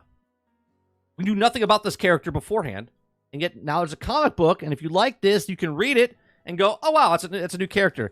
There's Alpha Core. Brand new characters, right? Here they are. Like, he put effort into the actual thing and made a character. Here's a new person. Isom, right? Like, there's characters. They're all made up. You put a little effort into it instead of just changing what's already been established.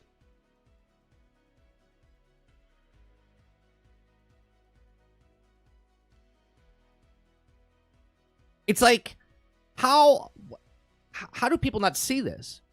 Okay? You just make brand new characters.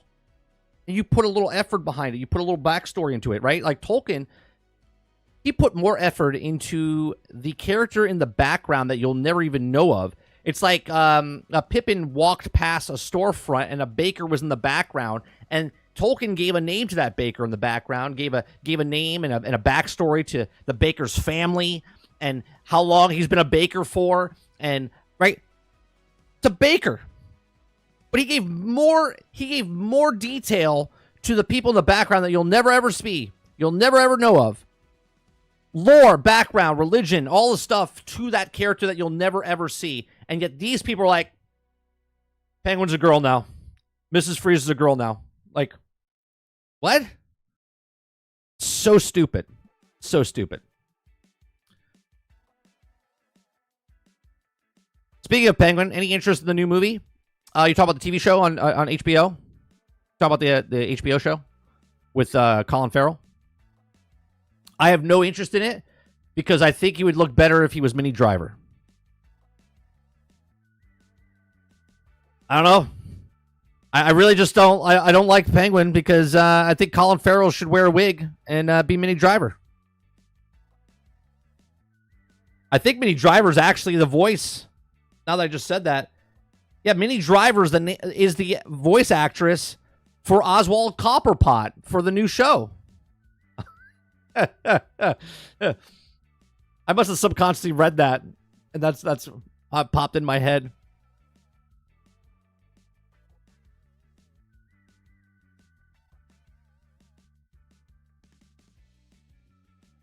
The character of Penguin's been around for like 60, 70 years, maybe longer. When did Penguin come in?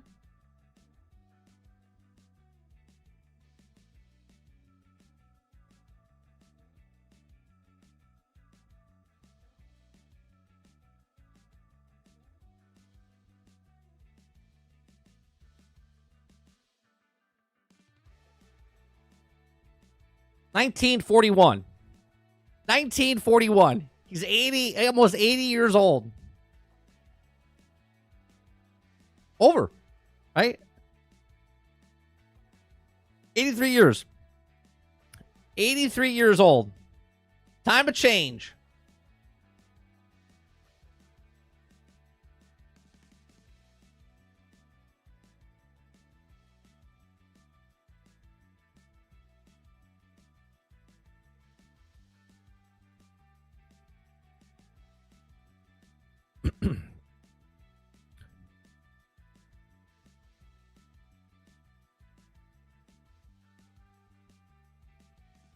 You gotta add the new one. Gotta add that new one down here. So stupid. It's so dumb.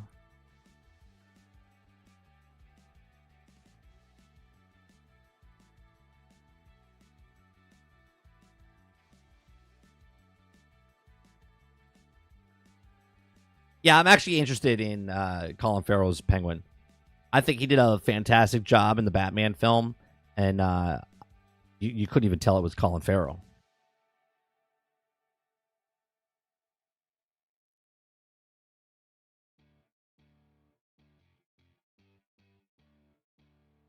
Yeah, they had a new trailer. One on HBO Max is making that one looks good. That's a good Penguin, right? No, it's not a good Penguin. It's Penguin, right? It's not a good Penguin. It's just Penguin.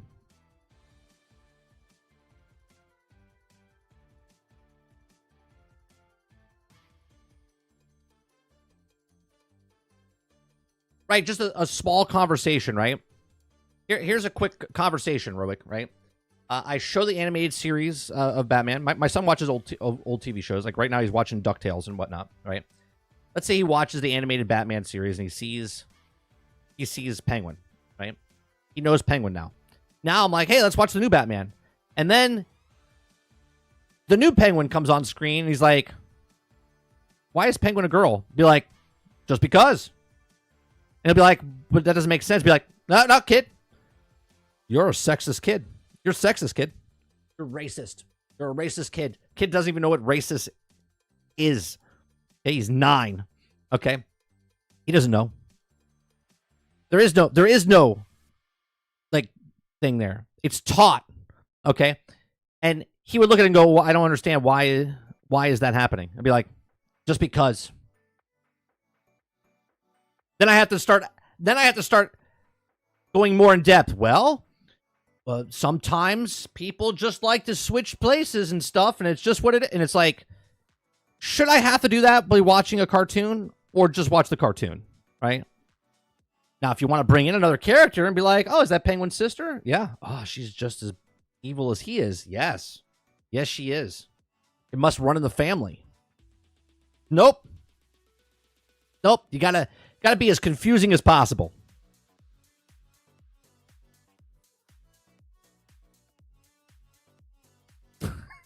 Dolphin says, my son must be sexist and misogynistic because he cried if he has to be a girl in a game. He's got to see himself. You should write the company because he has to be a baby. He's got to be a kid. He can't be an adult in the game. He's got to be a kid. He's got to see himself in the game.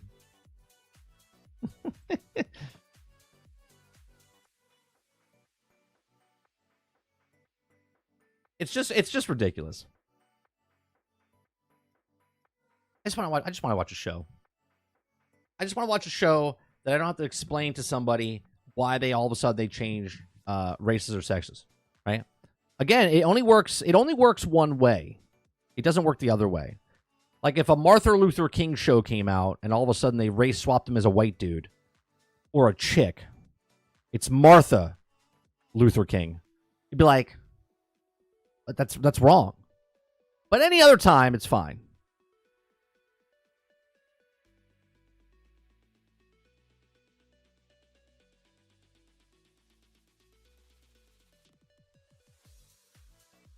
Sure, at the age of 80, the Penguin decided it's time for a change. Yeah, it's all right. You know, because that's who you identify as. No. And again, I have no problem with any of this. I have no problem with people doing what they're doing or who they want to fuck. I don't care. Okay? I have a problem taking characters that are already established and changing them because the person that's writing it wants to see themselves as that character or put their part in it. That character's already established. Just make a new character. Introduce a new character. Hell, you can even have Penguin in the scene. Penguin comes in and says, well, hello, Bruce. I want to introduce you to my daughter. She'll be taking over my stuff when I'm old and decrepit and I can't take it anymore. Right? Ta-da! Introduction. There's my daughter, cousin, nephew, skis, cousin, whatever. Right? There it is. Nope. And again, maybe that Penguin that I showed you is his daughter. I don't know about the show yet. All I know is that Penguin is a girl. That's all I know.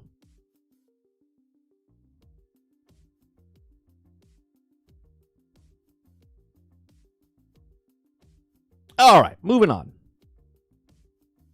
Capcom. Capcom game sales fall nearly 50% during the first quarter of the fiscal 2024. Okay. Capcom has revealed that its sales have dropped nearly 50% during its first quarter of the fiscal year in 2024 compared to the same time last year. Specifically, sales have fallen roughly 44% to 138 million.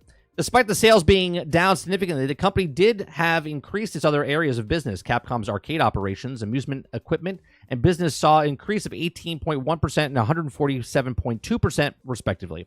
Now, they bought a consolidated sales for the first quarter of roughly 192 million, down just 32.5% year over year.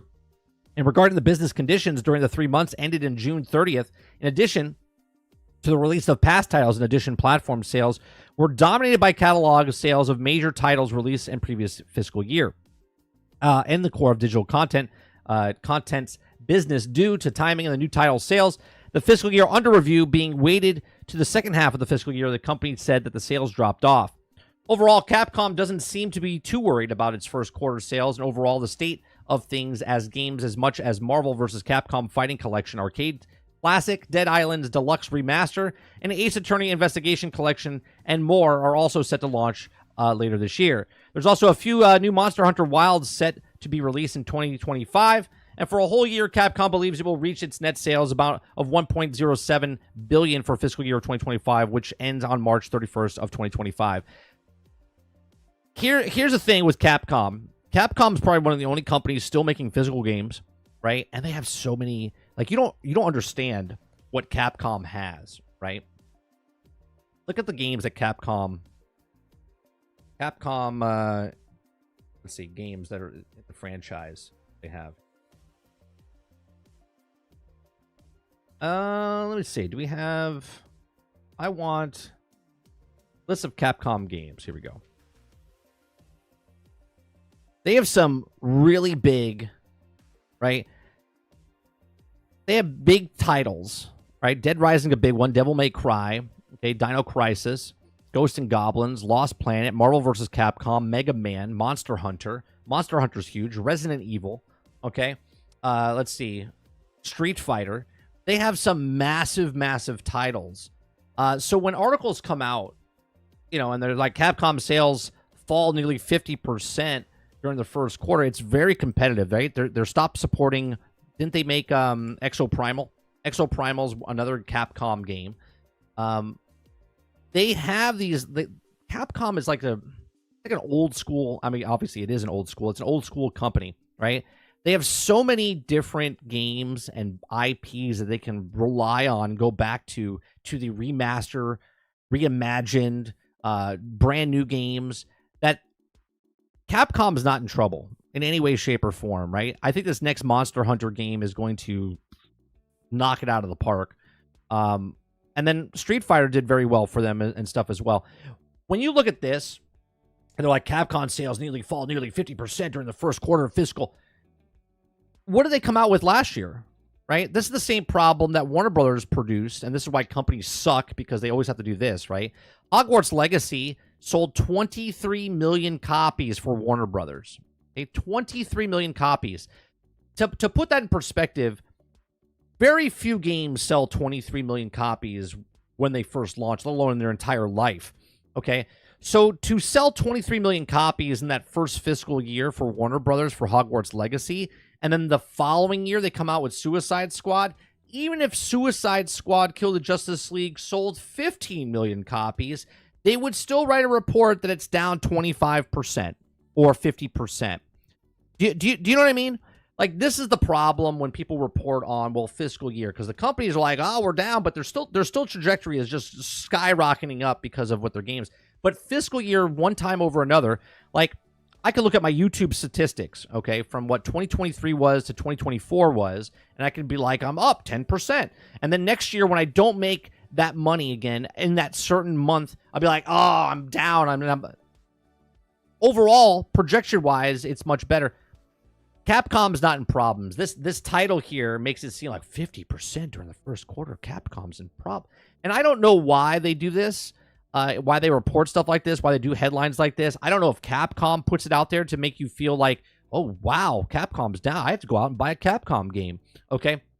It makes no sense to me why they do year over. Well, I know why the businesses do year over year. I don't understand why they do reports like this to tell us that they're down 50%. Obviously, you're not. If you had a Monster Hunter World and then you came out with Exo Primal, two business models, two different types of things. One was like a free to play game. One was a non free to play game. It was a full price game.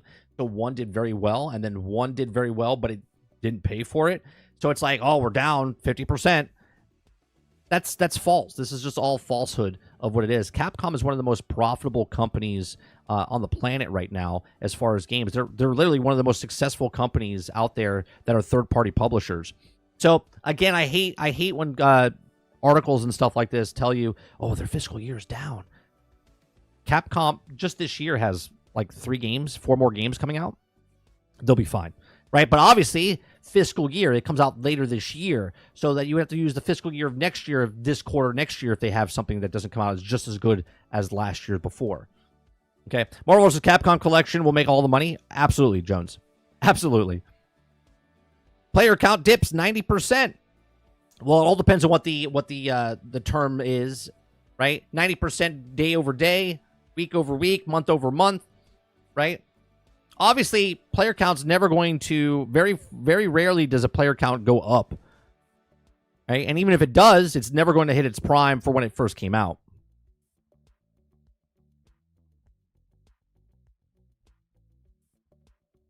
Mega Man is a fantastic. I remember Sarge and I. What? I don't know if Sarge is here. Sarge, how many Mega Man games did we have? We had a lot of Mega Man games. I remember one year that Sarge, I don't know if he saved up or he was asking for it. He wanted that. What year was it? I want to say like 89, 90. You look it up.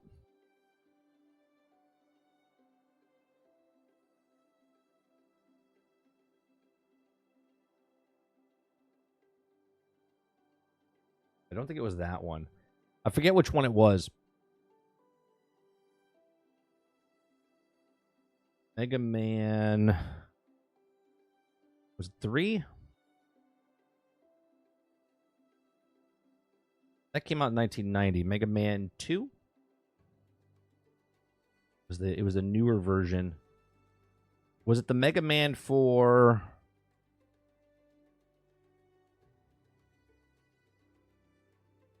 I think it was Mega Man 5. I think it was 1992, if I'm not mistaken. I remember he's like, I want the new Mega Man game. Like he was a fanatic with Mega Man when we were younger.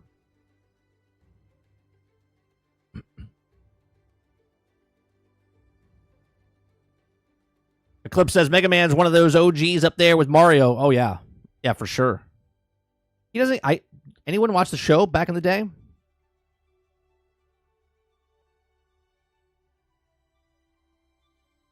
I don't know why they stopped with Mega Man. I love Mega Man. I love Mega Man because the way it was is that you had to beat the guy to then get the power from that guy.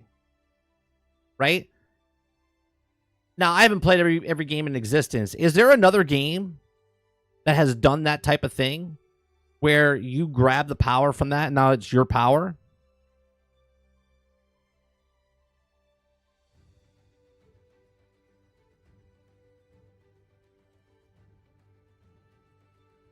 And then use that power against the next, you know what I mean?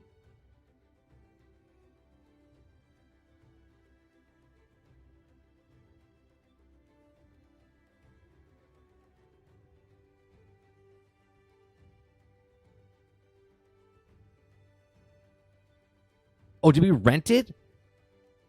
I could have sworn, like this game right here. I could have sworn you owned this game, Sarge. Didn't we own 5? We don't own 5. We don't own. I say we don't own because obviously he's got all the old games from the systems back down south. We never owned that one. What are the first open world games you can go anywhere? You could go anywhere. Open world games you could go anywhere in the levels, and you wanted to finish first, and then you would use the weapon on the other.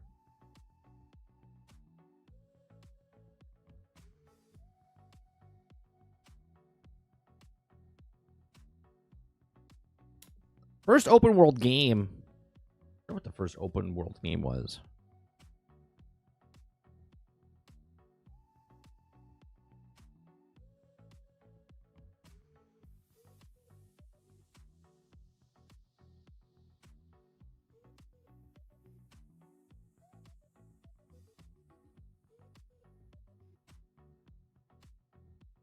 I guess you have to ask, like, first open world adventure game.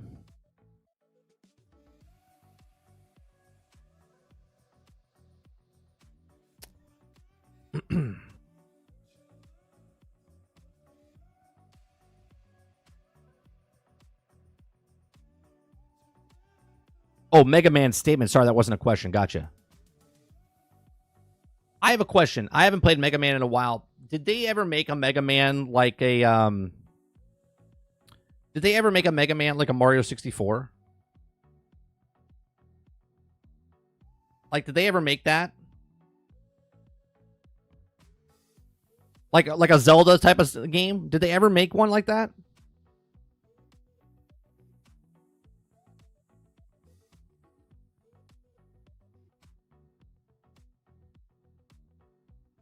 Oh, they did. Mega Man Legends.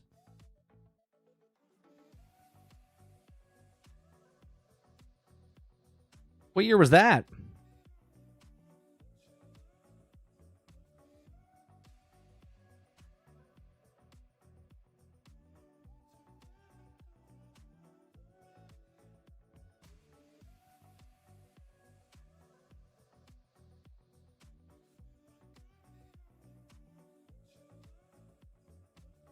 It's so bad when you have to go back to a 4x3.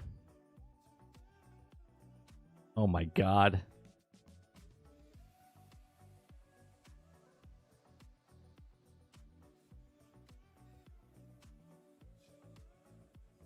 So then it was 3. I remember when we were kids, you were like obsessed with getting the latest, and I think it was Mega Man 3 at the time.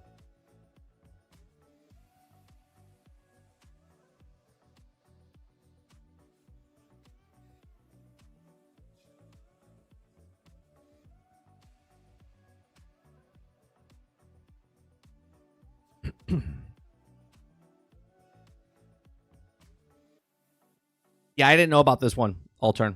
I didn't know about this one. Z says, Mega Man Legends was a really fun game. And the spin-off, The Adventures of Tron Bonnie, was great as well. Never played these guys. Never played these.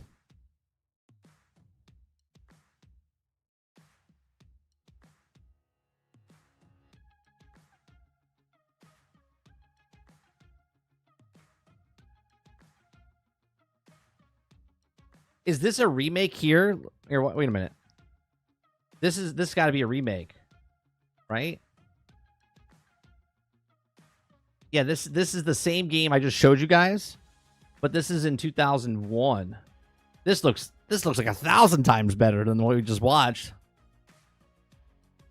This is the remaster.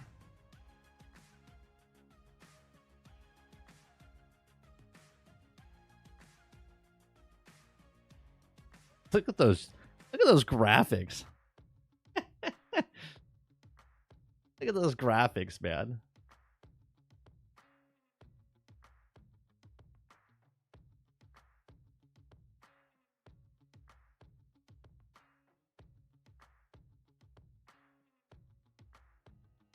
Fantastic. Man, we've come a long way.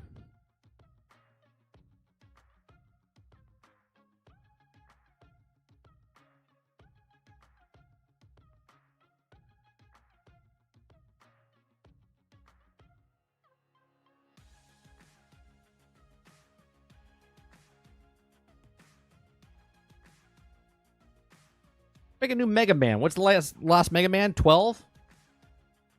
Let's see Mega Man 12.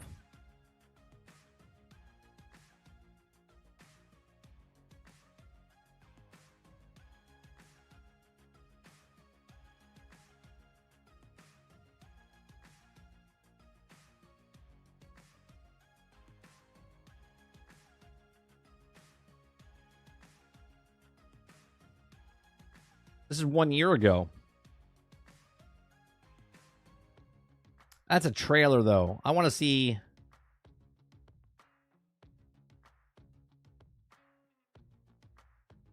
Okay, so this is the latest one.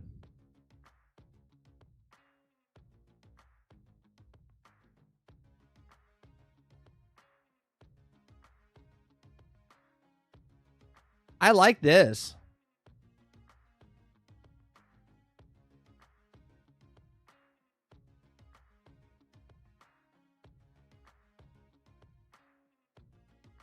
See, the graphics don't need to be like I like the way they've done this. Yeah, Capcom's fine.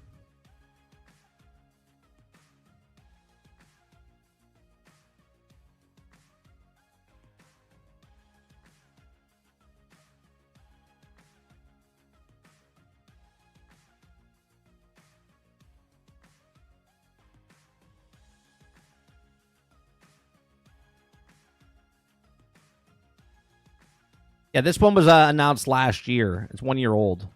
I don't know when the release of this is.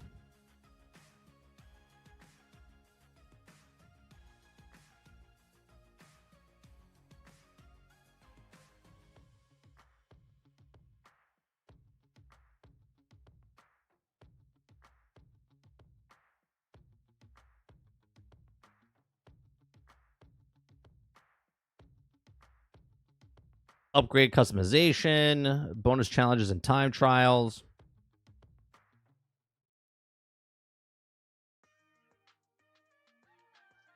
What the hell is with the thing on the screen there?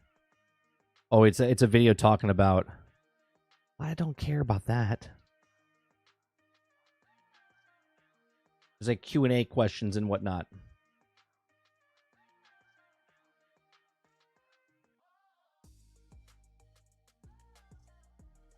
Mega Man 11 came out about 5 years ago.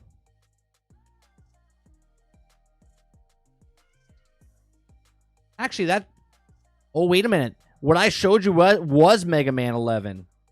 That was just a talk about Mega Man 12. They don't have actual footage of Mega Man 12 because obviously there's no gameplay. So this is the official Mega Man... Which I don't know if this is Mega Man. Hold on, let me see.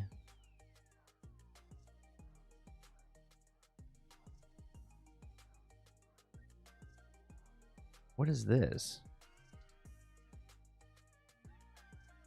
What's 30XX? Is this a Mega Man ripoff? Is this a Mega Man ripoff?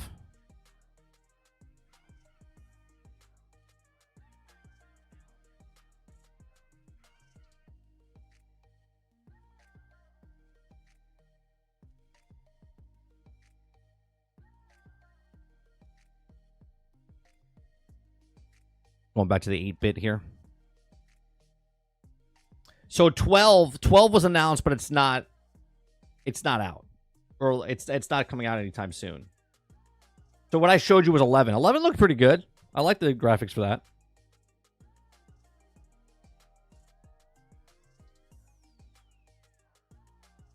There's a 24-minute evolution of Mega Man games from 1987 to 2023.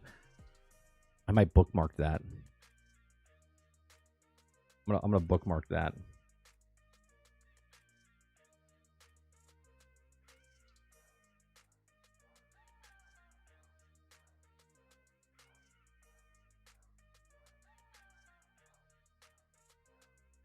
That's the thing we could watch. I like watching stuff like that.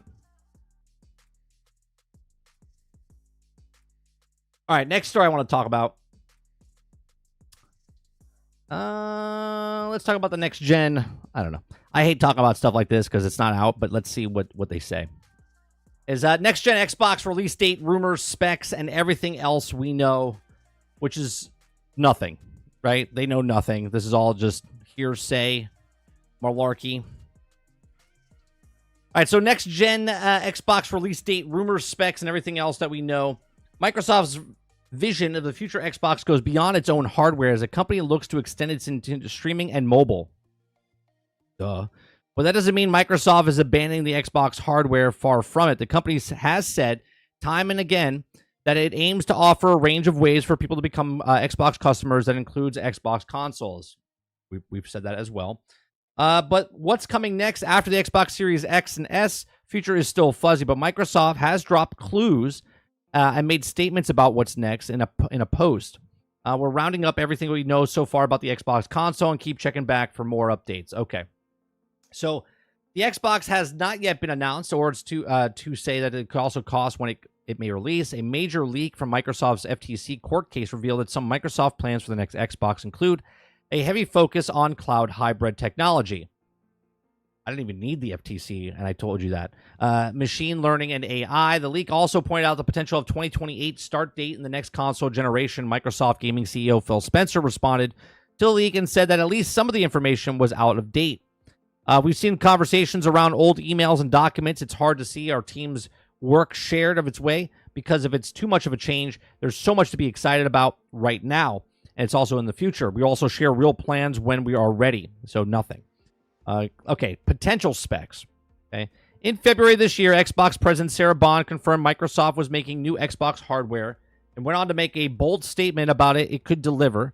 Bond said that the next Xbox, whether it turns out to be, will offer a large technical leap that you'll have ever seen in hardware generation. That's a bold claim for sure. Bond didn't offer anything else, and Microsoft might achieve this and provide a timetable for console release.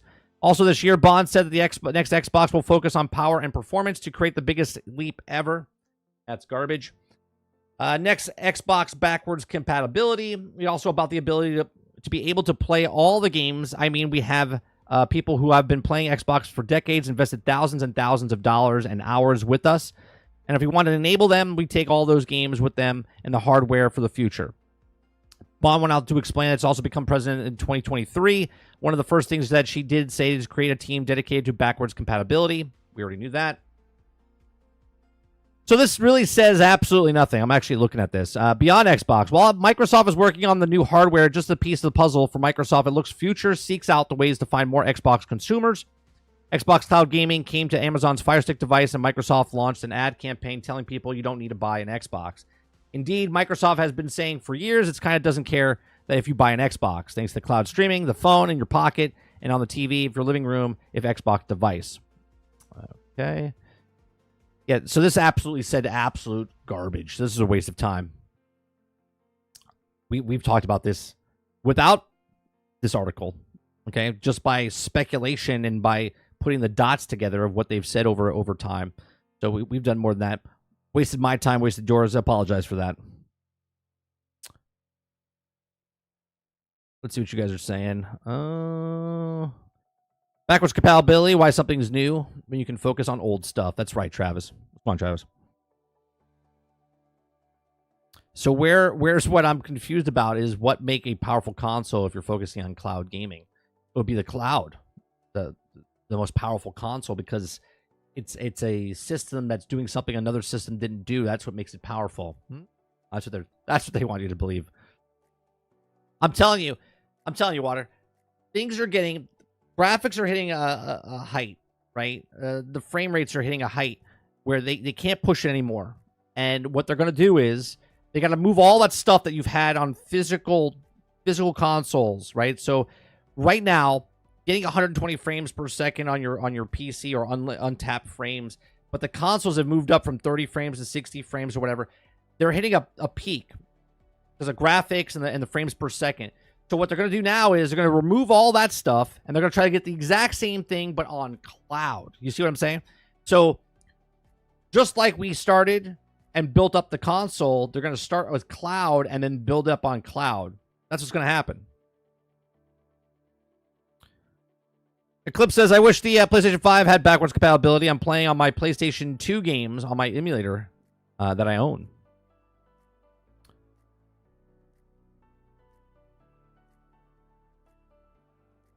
Travis says, shame. This is what happens when the producer isn't here. Yeah, what happens? That the article? No, what are you going to do?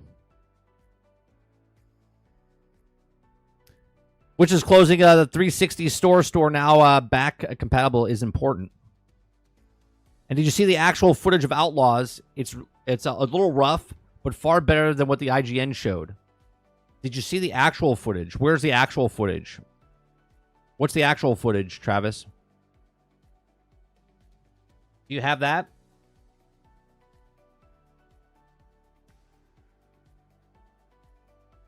Did that just like drop sometime?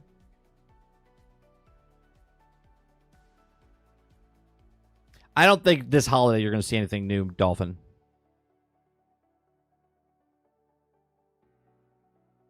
It's a dot just got done showing it.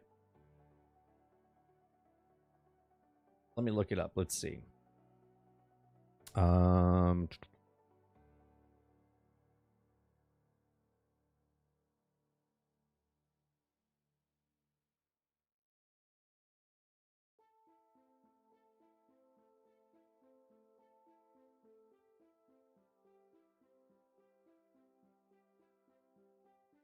20 minutes exclusive gameplay showcase.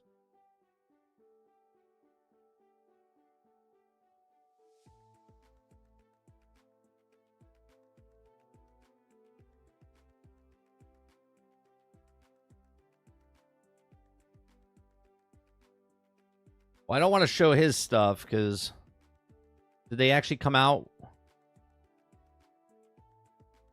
1 month ago, 12 days ago?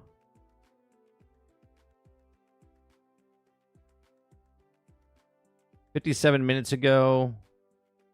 Star Wars Outlaw 1 hour gameplay showcase.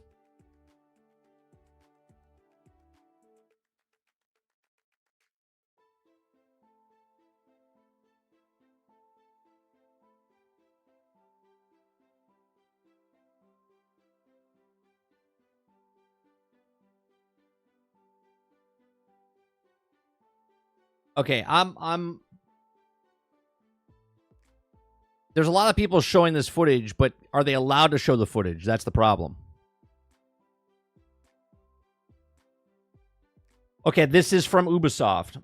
Okay, so new Star Wars 20-minute exclusive gameplay, 4K 60 frames. Thanks to Ubisoft for this gift. I have partnered with Ubisoft to produce this content. Okay, so I'm gonna go with this. Did Sadat do the same thing? Does he say that in his video? Because then I'll show it.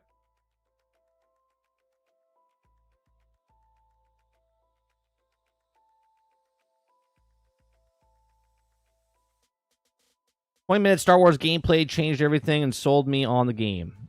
Join Sadat the Gamer exclusive 20-minute gameplay preview highlight anticipate." All right, let's watch this. We'll watch it.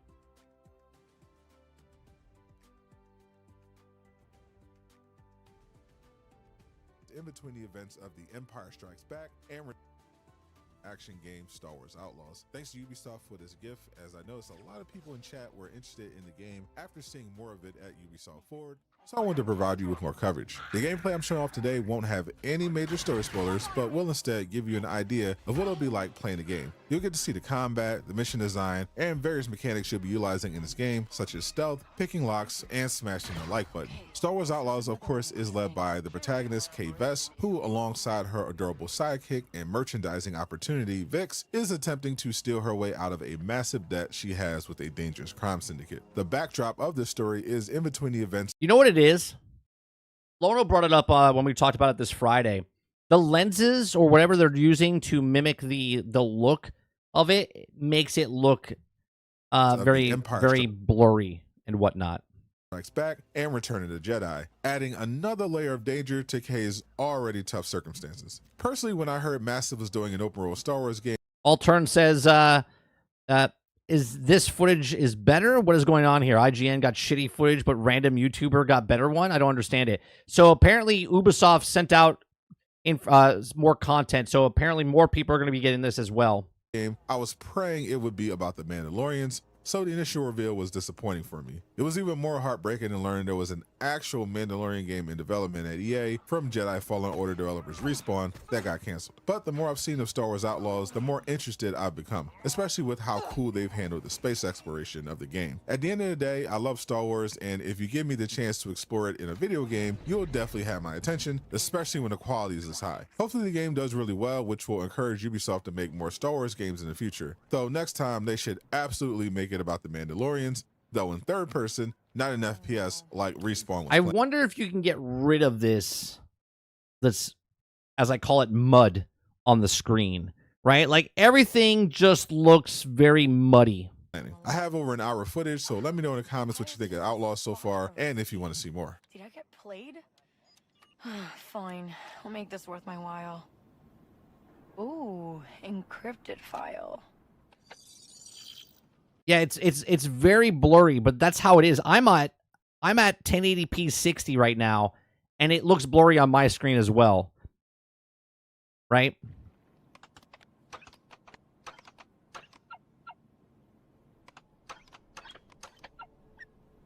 What I've noticed, you see this little thing in the corner right here? It says help. It's like, you need help? You need help? Like, bro. Thank God that someone's like, you need help? You need help? It's just a little arrow pointing at the bottom, but like, stop it. Stop it. Let me figure it out.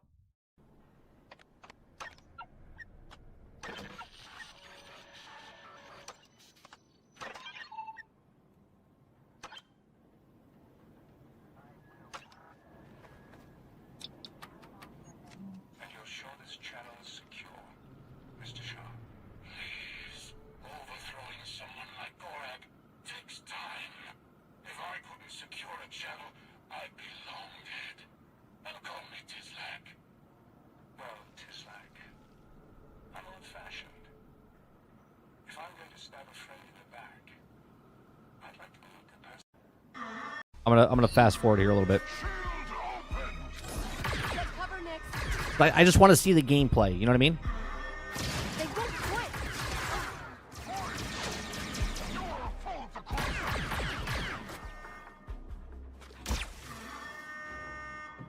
Yeah, this is straight gameplay.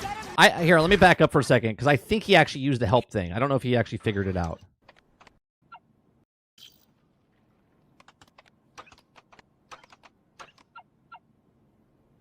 Two wrong. You got two right. See, that failed, and I think he hit the help button and it automatically completed. I think. Yeah, I think. Because then it went through. All right, let me fast forward again. The alarm. Get cover next. They won't quit. Yeah, it's hard to tell. As Tarnish says, he says what really needs to be clarified on what platforms some of the gameplay is coming from. Luke Stevens brought this up recently and played the game on PC. In some areas, quality was better. Right, and seeing like the LB button and that it doesn't mean what it's being played on, because we don't know if they just have a controller plugged into their PC, or if they're playing on the Xbox, or if they're playing on the PlayStation. You know what I mean?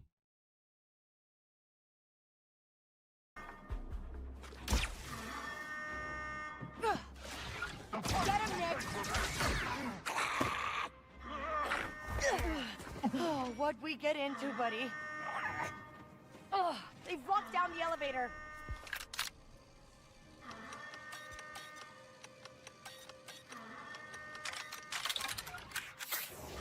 I don't under. Okay, It's hard to okay. see with the way We the can the climb. code thing works. Sort of like a Starfield thing there for a second, Don't worry, next. like the lockpick system. Next job will be better.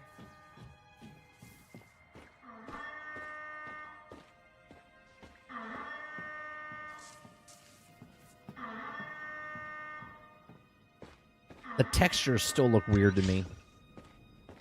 I'm not nitpicking. But look at this, right? Again, with the game's so visually stunning, and then you look at the hallway scenes here that you're walking through an air vent. I get it's an air vent, right? I'm not gonna be like, I'm not getting the game but the textures just look off, and I don't know why.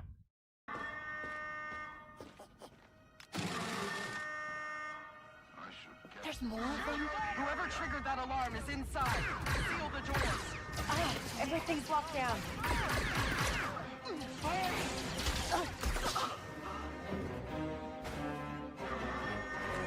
Want to pull that vent open?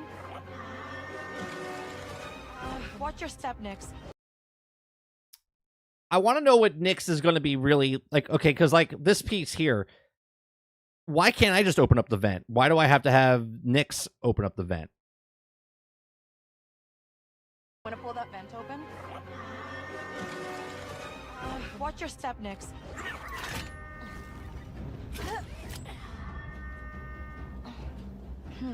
I got this. Yeah, a little Jedi Survivor, Fallen Order type of climbing and whatnot.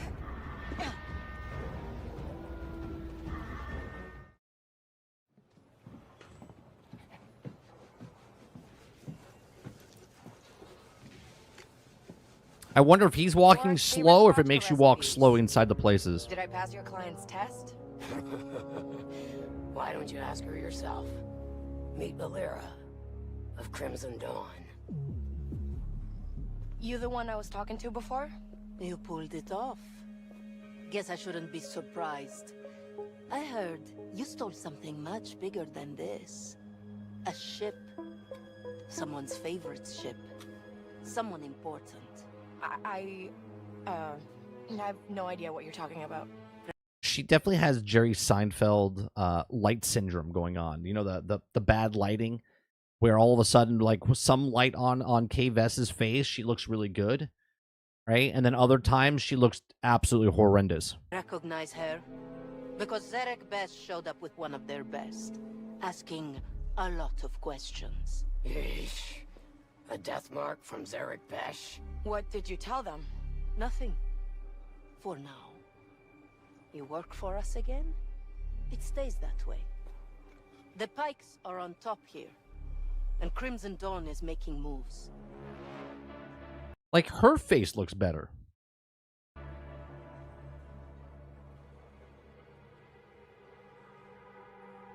right, Pike Syndicate, your poor reputation. Okay, so it looks like the reputation slides back and forth. So I wonder, and again, I asked this question before, if I level up a faction where it makes it good, you know, does it open up different missions that I would get if I didn't do that, right? You see what I'm saying? Or is it just an on-off type of thing? Poor, good, bad, whatever. Yeah, sure. No problem. Here, some fuel injectors for that ship you don't have. These should help you get off Toshara. So you know everything, huh? Like, do you see how bad her face looks now? Look at it now. Right? It just looks awful at certain times. Just the things that are important to us.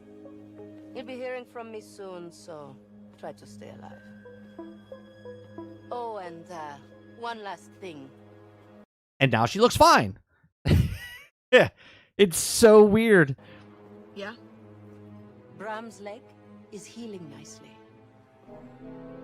Thanks. You're in our world now, Kay. Keep sharp. Waka, I got those fuel injectors. Time to go. That was fast. What's the rush? The Trailblazer needs time. Attention. No rush. I just want to keep moving. Fine. Go see if you can find more work. The parts that she needs ain't cheap. No way it's getting delayed. It's coming out in 30 days. No way. They've already gone gold, Twisted. It is not coming out delayed. It's going to come out, and they'll fix it over time. If there's something wrong with the actual game, they will fix it over time. I'll talk to Danka. But it doesn't have to be perfect. Just make it work.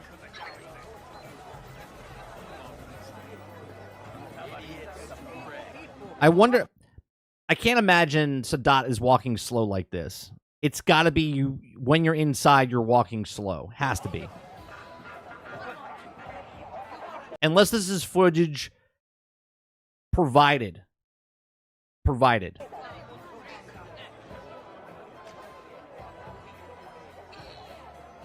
So, Danka, got more work for me? Maybe. You got an ion blaster? I need someone to hit a stash for me, but you'll need one to get inside. I can mod my blaster. Been doing it for years. Just need the parts. You know Yeah, the what? model's really good looking. I don't know what they did to her. I got a contact. A Just use the model's real face. Pantoran named Bilo. Owns a pawn shop nearby. I'll tell him you're coming. Really? I mean, Thanks, Dunka. Yeah. You get that blaster working, call me. And Kay, I'm not the only one who'll give you work. Take a breath, ask around. There's always some action to find out here.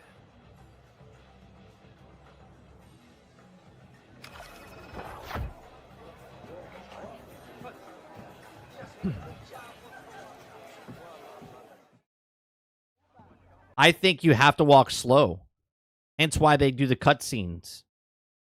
Now, again, I don't know if he was provided this. Does he say in the beginning he was provided this? Or if this is his gameplay. Hello there. Let me know if you need anything. All right, purchase vendor stock. Okay, blaster key part. One of the components for building the ion module for blaster. Component for building an ion blaster module. Okay.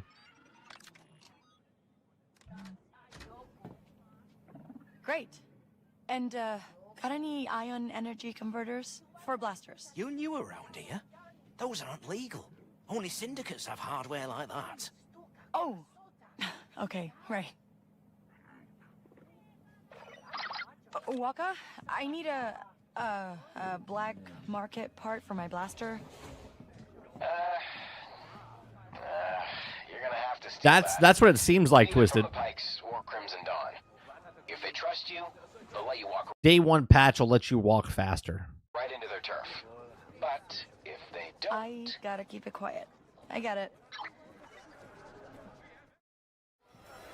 They're doing a lot of cuts in between. There's a lot of walking, you know? Don't get me wrong. Like in Starfield, when I walk into a bar and stuff like that, sometimes I'll walk slow because I want to feel like immersed. But other times I want to just run as fast as I can to the next thing. And if you can't do that in this, they'll definitely patch that.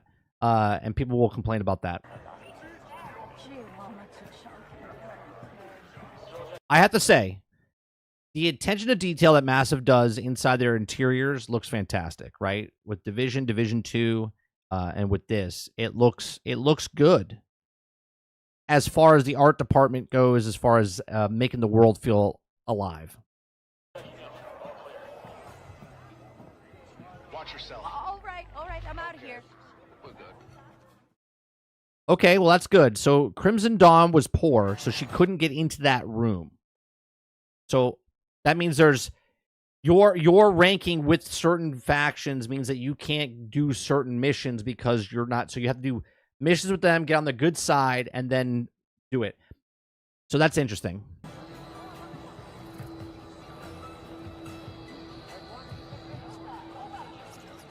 Oh, come on. What is he, blind?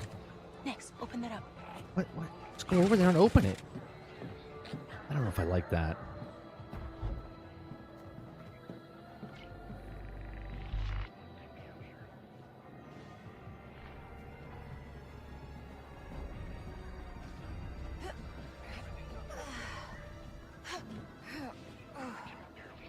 Travis says, now I'm asking generally, could it be that they're only showing it this way because that's how Ubisoft said they have to do it? If that's the way, Travis, then that kind of worries me as well. Why? That's not how people play games.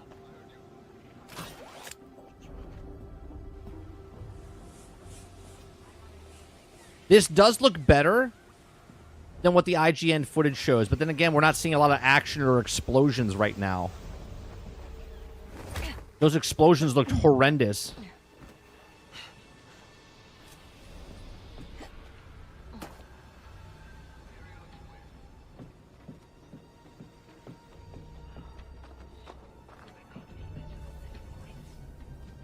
I guess it's all quiet.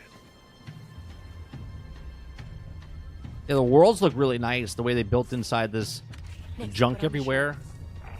The ships, the it feels like Star Wars, you know what I mean?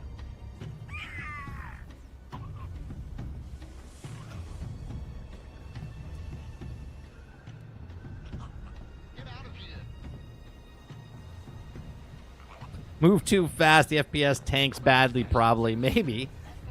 Maybe.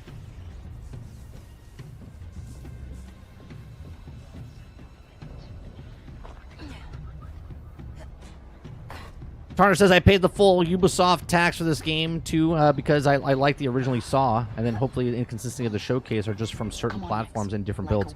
Look, I hope the game is very good, Tarnish. I do. I don't want it to be a shit game. I'm not paying for it. I'm going to pay the $18 to play it, because I just don't know yet.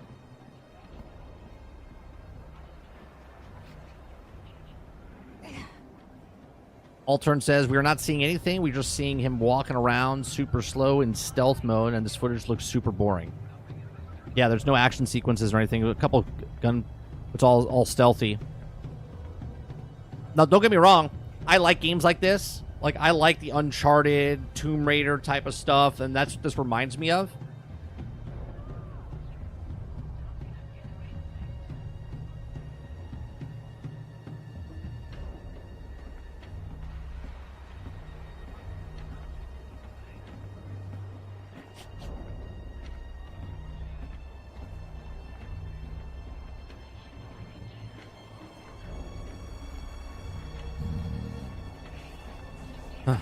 What happened?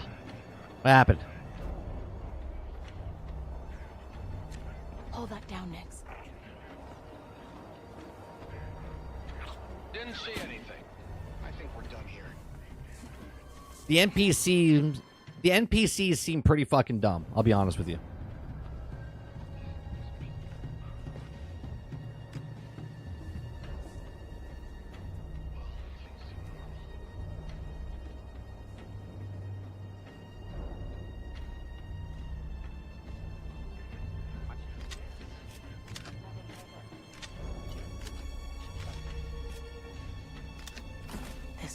Something. Altern says, yeah, I don't know if this footage for me seems buy it a year later and discount and fix. Travis says, I'm not a huge stealth guy, but I agree, too much action. I'm all goody another lightsaber battle. It's not about lightsabers. There's been plenty of Star Wars games without lightsabers.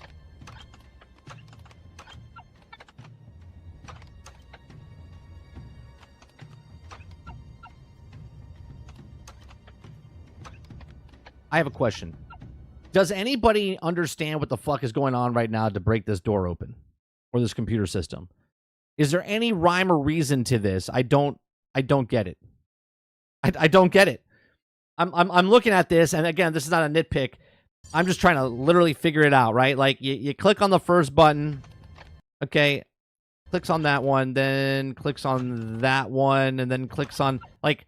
How are you choosing this? What is giving you the clue to pick certain things, and then it's wrong, and then that one's right, and then like, are you just randomly like choosing stuff? What's happening right now?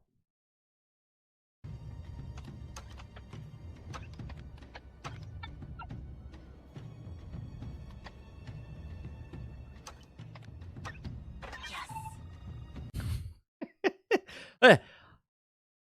Oh, I see. It's the combination. It's combinations. It's combinations. It's a guess of combinations. Oh, for God's sakes.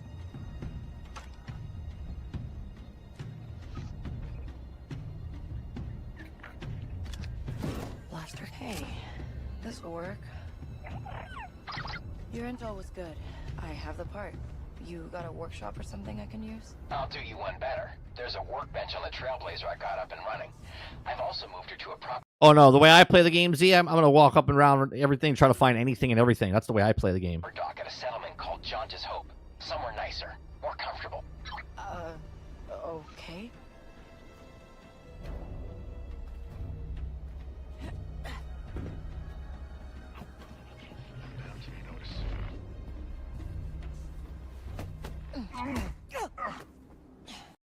Where's the sound effect?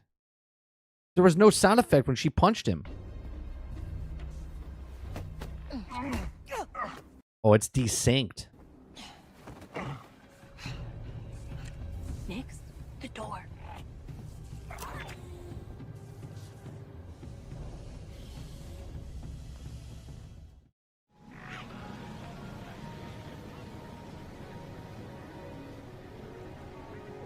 Whoa. Check out the ship, Nix. Walker's been busy.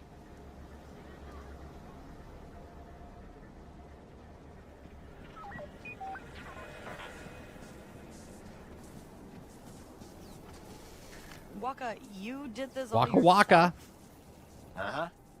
It's hard work, but it'll all be worth it when she hits the atmosphere and soars. Yeah. You ready for those fuel injectors yet? No, no. Soon. Hold on to him for now. Can you explore the Fancy ship? parts can disappear around here. Probably. I don't know.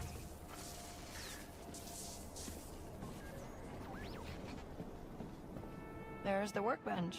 I mean, you can walk around here. Yeah, I would assume you can.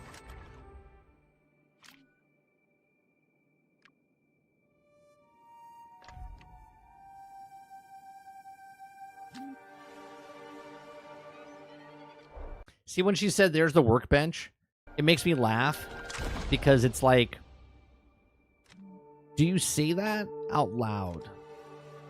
I guess you would. Whew, haven't done that in a while. Like in my head, right? Because it's a video game, right? So in your head, you're like, where's my phone? Do you say that out loud or do you say that in your head? You're like, but in the video game, you're trying to help the player. Like, there's the workbench, even though it says workbench. Dunka, my blaster's good to go. You gonna give me that job now? Yeah, Philo mentioned you'd stop by. I'll send you the location of the stash. Is there a tornado Get coming? inside and take what's in Those there. trees. All right, I can do that. Good. Find me in Jonta's Hope when you're done.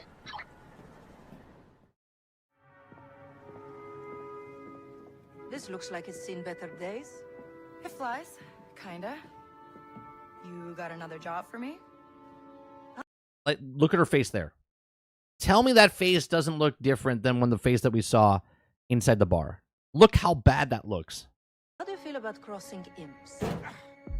Not good. Kate, tell her not good. I thought that's a no-no around here. That's why we pin it on the pikes. And how do I know Crimson Dawn won't burn me after I pull this off? You don't, but that's the game we play. And yeah, I play it better than most. You just have to sneak into an Imperial station and delete some data. Easy. In space? No, she's not ready yet. I'll be fine. I was talking about her. We'll get it done.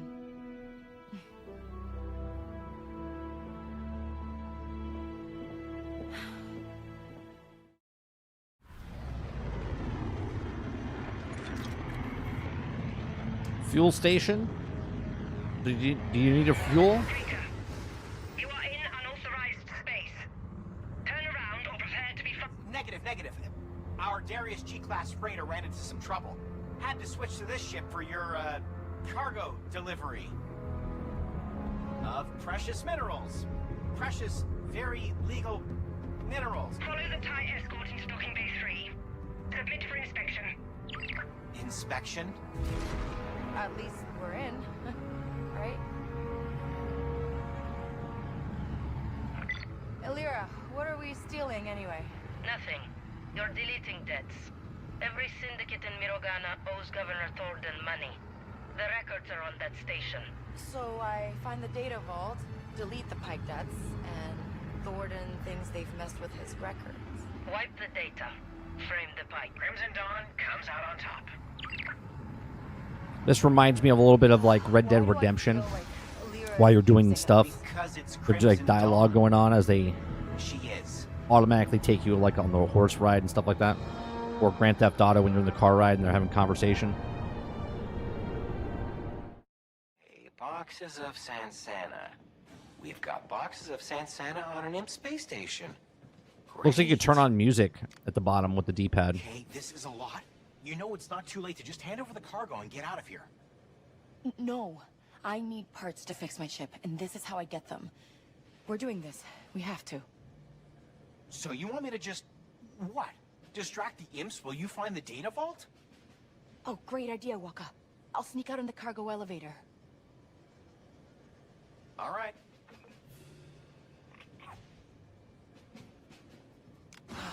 What did I get us into next? Let's just sneak out and find a floor plan, unseen. The next job will be better.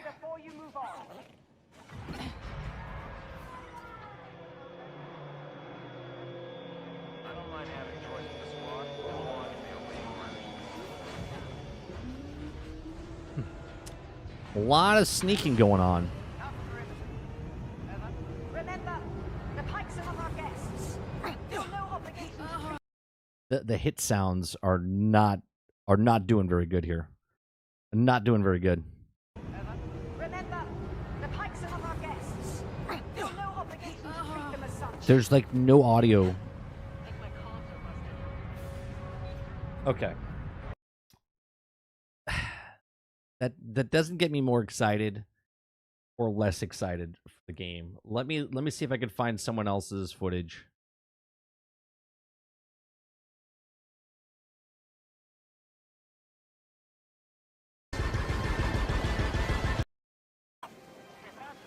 Okay, this person has different footage than that person.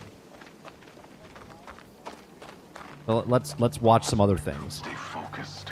You are not supposed to be here. Silent squeaks only, okay?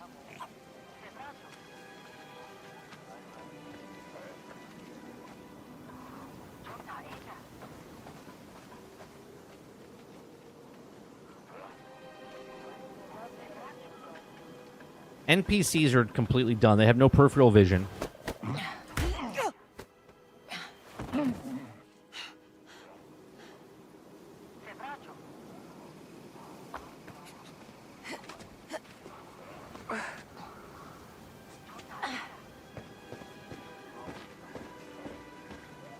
This is a completely different person playing the game now, right? Lots of stealth going on here.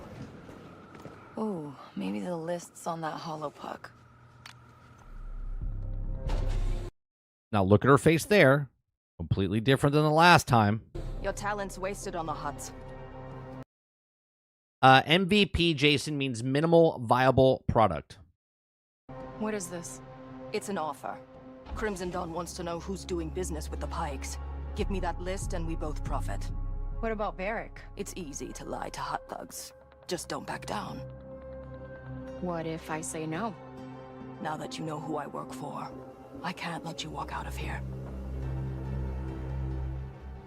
Double cross the huts or refuse to finish the job. Varric hired me to do a job. I'm gonna finish it. Shame. Can't trust anyone out here. Oh, nice. Okay, so there's 5 stages of each Crimson thing, right? Or each faction. I wonder if that's a meter that moves slowly or just moves.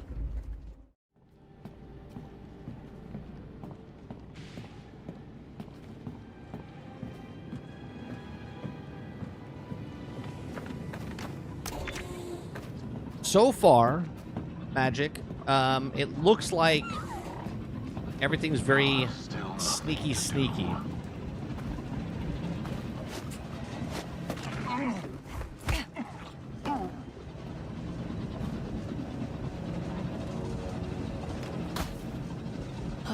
Okay. This looks right, I think. Did you touch anything? Because I didn't touch anything. That timer's going real fast. Do you see a way out, Nix?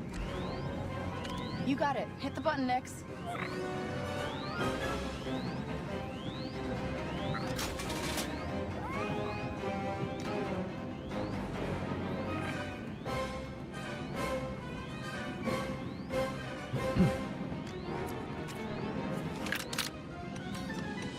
Oh, I see. The little trigger kicks up. I see. Keep it quiet, buddy.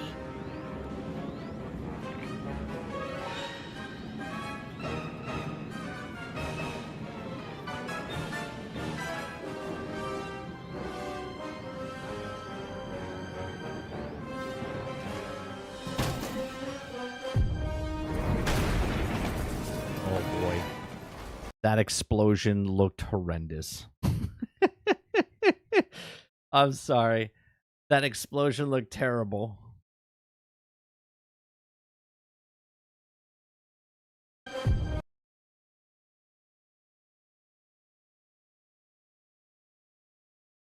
Hold on, I'm just trying to get to the spot.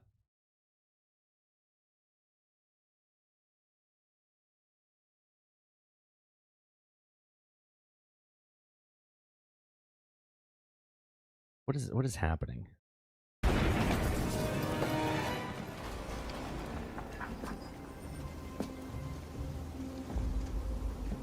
Yeah, I have no. Here's the thing. Because I'm in Star Wars doesn't mean I have to be a Jedi. I've played plenty of games where I can do run and gun and whatnot, right? Just take Star Wars out of the name, right? Uncharted, Tomb Raider, those types of games, you run around, there's gunfights, there's sneak, there's puzzles. That's what this seems like, okay? But it just seems, something seems off about this.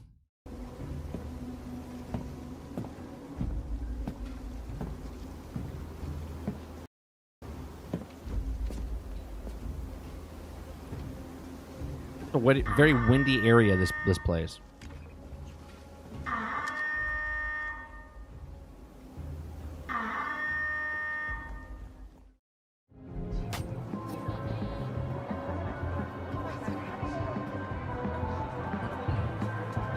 Yeah, but Travis, you understand you can be Lando, you can be Finn, you can be, you know, Princess Leia, where you're just shooting guns, right? They're not troopers. They don't have armor on. Do you see what I'm saying? Like I'm Princess Leia, wearing her princess outfit, shooting a gun.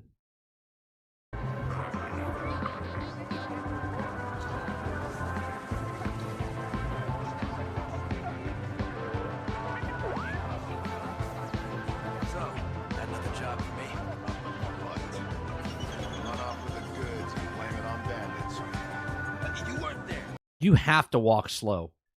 I either this footage was provided to them, and if they were given this and they got to play the game, you have to walk slow through this. I don't think it's an option to walk fast.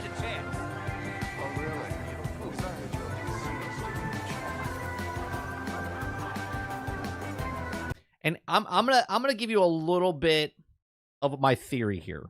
Okay. My theory is they obviously want you to pay the $18 a month to play the game.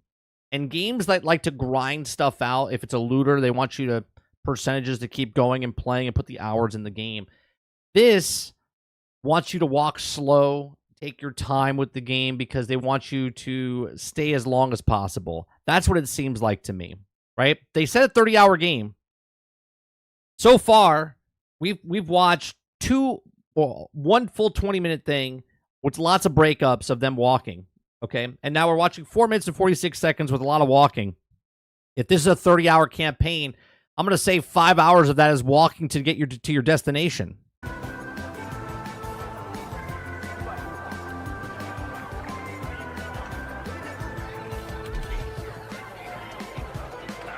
Humans are so indecisive.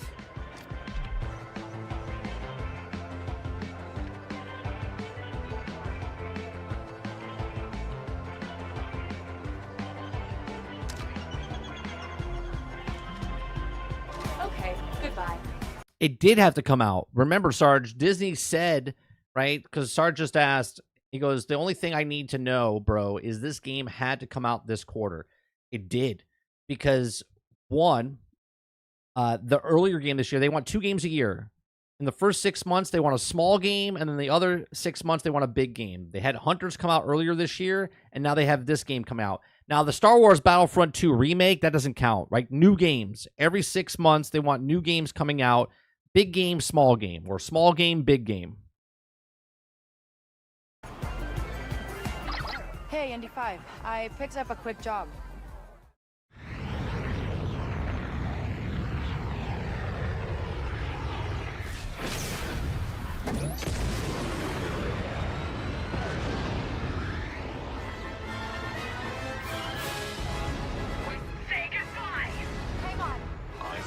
I'll tell you what, the space looks fantastic.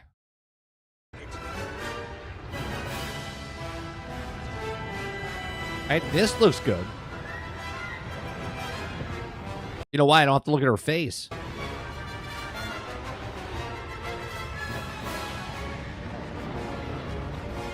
Target your fire on their weak points. We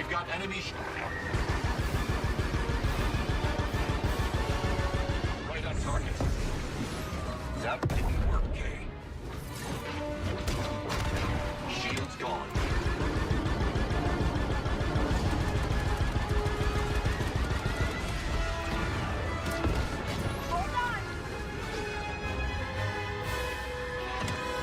Enemy at the rear.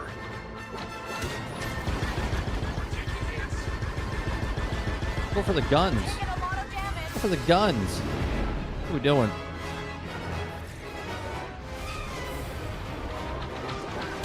Taking fire. Shoot the guns. Stop shooting at the ship. Shoot the guns. Take the guns out.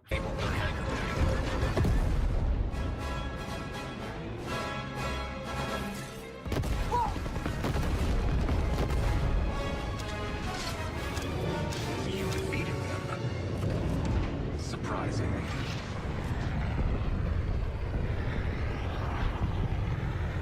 Yeah, I didn't watch it though, Travis. I saw that you sent it to me. I haven't watched it.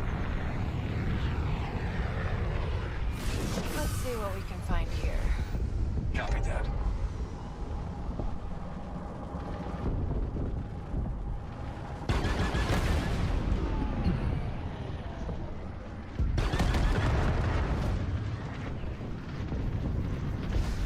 Okay, we're here. All right. What are you retrieving there? You just let it go out in space?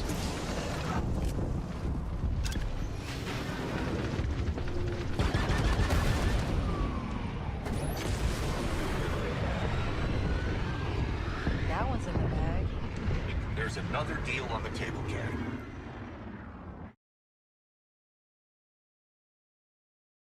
It looks like it's a meter. Crimson Dawn's got bad reputation. Poor reputation. You get onto the deal. You know, you are fairly capable for a human. Spending the credits now. This better be worth it.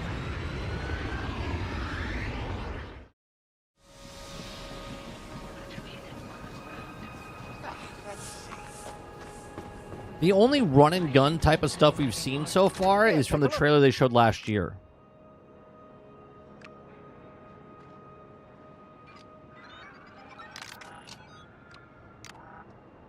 Why do I need to buy that stuff? Hold on. Gunslinger's shirt. Greatly increases adrenaline gain on hits with Kay's blaster. So that shirt just makes you... just increases your blaster. Okay.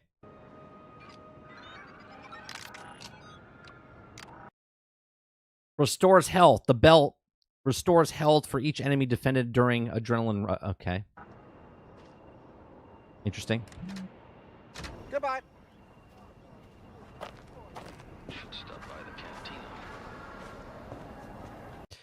So I can already see complaints about people saying they want to look certain ways, but they can't look certain ways because they have to wear the certain thing because a certain gear will be the best gear to have.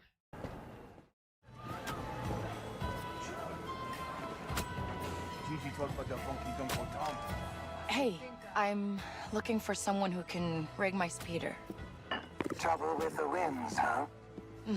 Is it that Look at her face. obvious? The lighting, I'm telling you, it's the episode from Jerry Seinfeld. From Seinfeld. She's like beautiful in some light, and then other light, you're like, huh! Sela Rovak is the best bike modder on this side of the Hydian, but she's not keen on strangers. That's okay. Neither am I. She hasn't been around lately. Like, look. Okay? Neither am I. She hasn't Look how nice her face looks there. been around lately. Maybe her friends in Kadua know where she is. Kadua. Yeah, that's, Just outside Mirogana. It's a wind fishing settlement. right. Wind fishing. Obviously.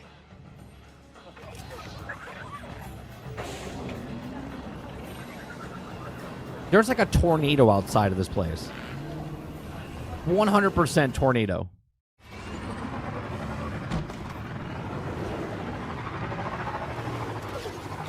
has nothing to do with the camera work, Travis. Has nothing to do with the camera work. Those charges didn't really last. I'm past the turbine, but now my exit's blocked. Shouldn't be a problem for you, though. I mean, you are really good at this. No, yeah, I am. You just think there'd be an easier way to get...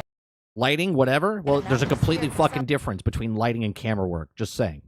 Actually, I only made the one. It's in the converter room at the top of the harvester.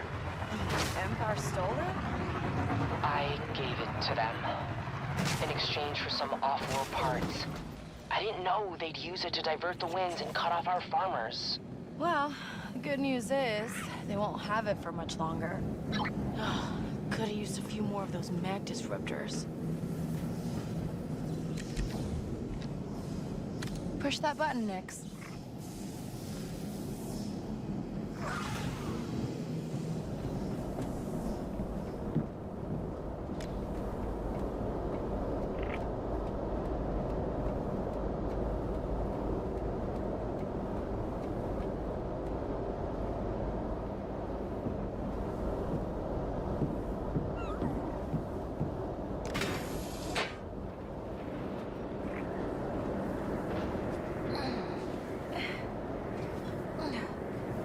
Yeah, this is definitely an Uncharted, Tomb Raider type of game.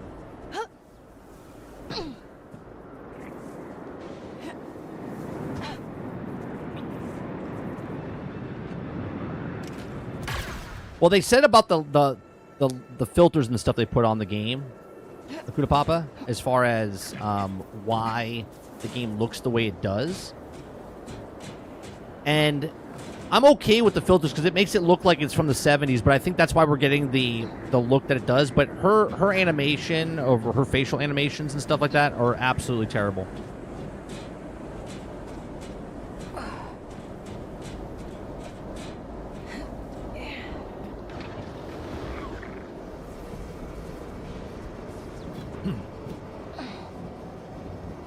I think when you see this on your own television, I think it'll be better than what we're seeing. It looks very pixelated. I wonder if you could turn off that graphics. Maybe they have to have the graphics, the lenses on to make it run better. I'm not too sure.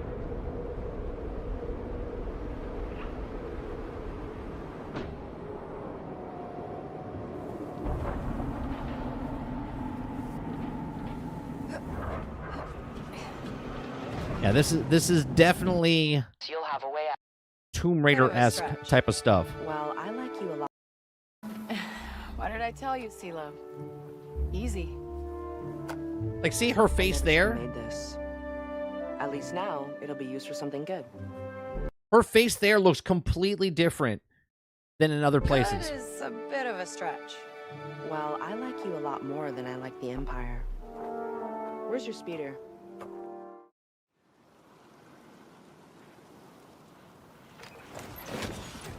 Now, this is more like it.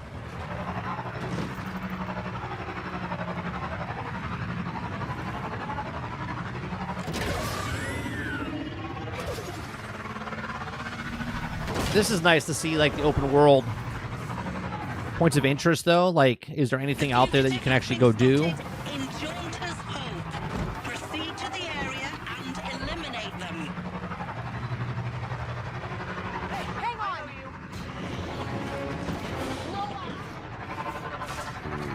Why are they after her?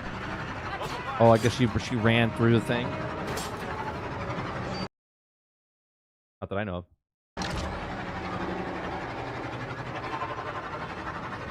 Not a chance.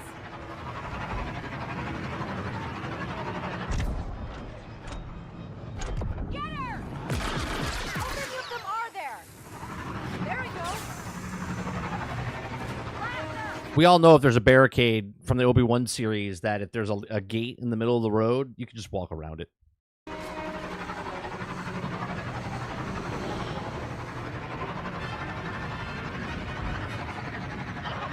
Are you kidding?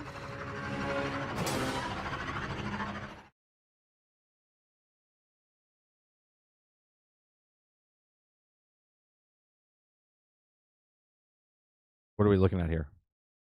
A cutscene? What is this?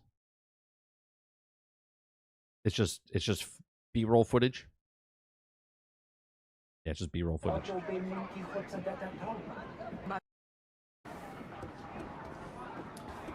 All right. Look, the game doesn't look like ass by any way, in any means, shape, or form. It does look better than what they showed in the IGN footage. And again, I don't know why you would show the IGN footage if the game doesn't look as good. Like, I don't know why you would put your... Now, from what the two videos that we just saw, you can definitely tell it's more of a Tomb Raider, type of game, right? Tomb Raider, Uncharted type of game, which is fine. Open world-esque as well. Lots of stealth, it looks like. A lot more stealth than run and gun. Based on what we've seen, it looks like you can't move fast through the territory. Like, once you're inside the buildings, it looks like you have to walk slow. Maybe they'll fix that. Maybe it's wrong. I don't know, but that's what it looks like. So, I don't know. Again, $18 it is for me. They haven't shown me anything, and this is pretty sad because maybe it's just the state of where I am with Star Wars right now. I'm not excited about any Star Wars. I'm not excited about any kind of Marvel type of thing. Call me cynical, call me broken. I don't know. But I'm gonna get the $18 and I'll play it on stream and show you my firsthand what it is and what you can do, and we'll talk about it and play it. Other than that, I can't do much more than that. It looks decent. It doesn't look fantastic. The graphics look okay. I don't know if it's the lens filters or whatnot. She looks absolutely horrendous in certain times, and other times she looks decent. The world looks great, right? Like, the world building looks great. It actually looks like the Star Wars universe, and I think Massive has done a really good job there. I would have to get my hands on it, though, to actually feel like what the controls feel like, and we'll explore, right? You know me. We play everything but the main story, basically, when we first start playing games. We go to the outside, do the side quests, explore, do a lot of different things. So I can see myself putting a lot of time into this game, but at the same time, it seems like it's because of the business model, because of Ubisoft, the way they want to do the live service games and stuff, it does seem like this game will get better over time, which then puts in the fact of, should you pay $70? Should you pay $110? Should you pay $140? That's up to you to decide. We will play it day and date when it comes out, because we're going to get Ubisoft Plus for 1 month at least to try the game. So, all right, that's going to do it for me. I appreciate you very much coming out and hanging out with us. I was going to go over the Iron Man story. I'll just leave you with this, and we can talk about maybe tonight. Robert Downey Jr. and the Russo brothers' Mega Adventures Payday. Somewhere along... they're paying $80 million for Anthony and Joe Russo to direct the Avengers Doomsday, Avengers Secret Wars, and significantly more for Downey to tackle the villain of Doctor Doom. So they're in it for at least $100 million before they even make the film, just between the directors and the actor. So we can have that conversation a little bit down the line. Again, I appreciate it very much. Make sure you hit that like button. Make sure you hit that subscribe button. If you'd like to go above and beyond that, become a member as little as $5. We do live streams Monday through Thursday from 10 o'clock in the morning till noon Eastern. I really appreciate everyone coming out, hanging out with us, being part of the conversation, interactive with chat. Appreciate it. Make sure you hit that, like I said, those buttons. Become a member. We'll be back tonight, 8 p.m. Eastern, to play some more video games. I'm not sure what we're playing tonight, but we'll be playing something. And you guys have a great rest of your afternoon. Thanks for watching. Peace.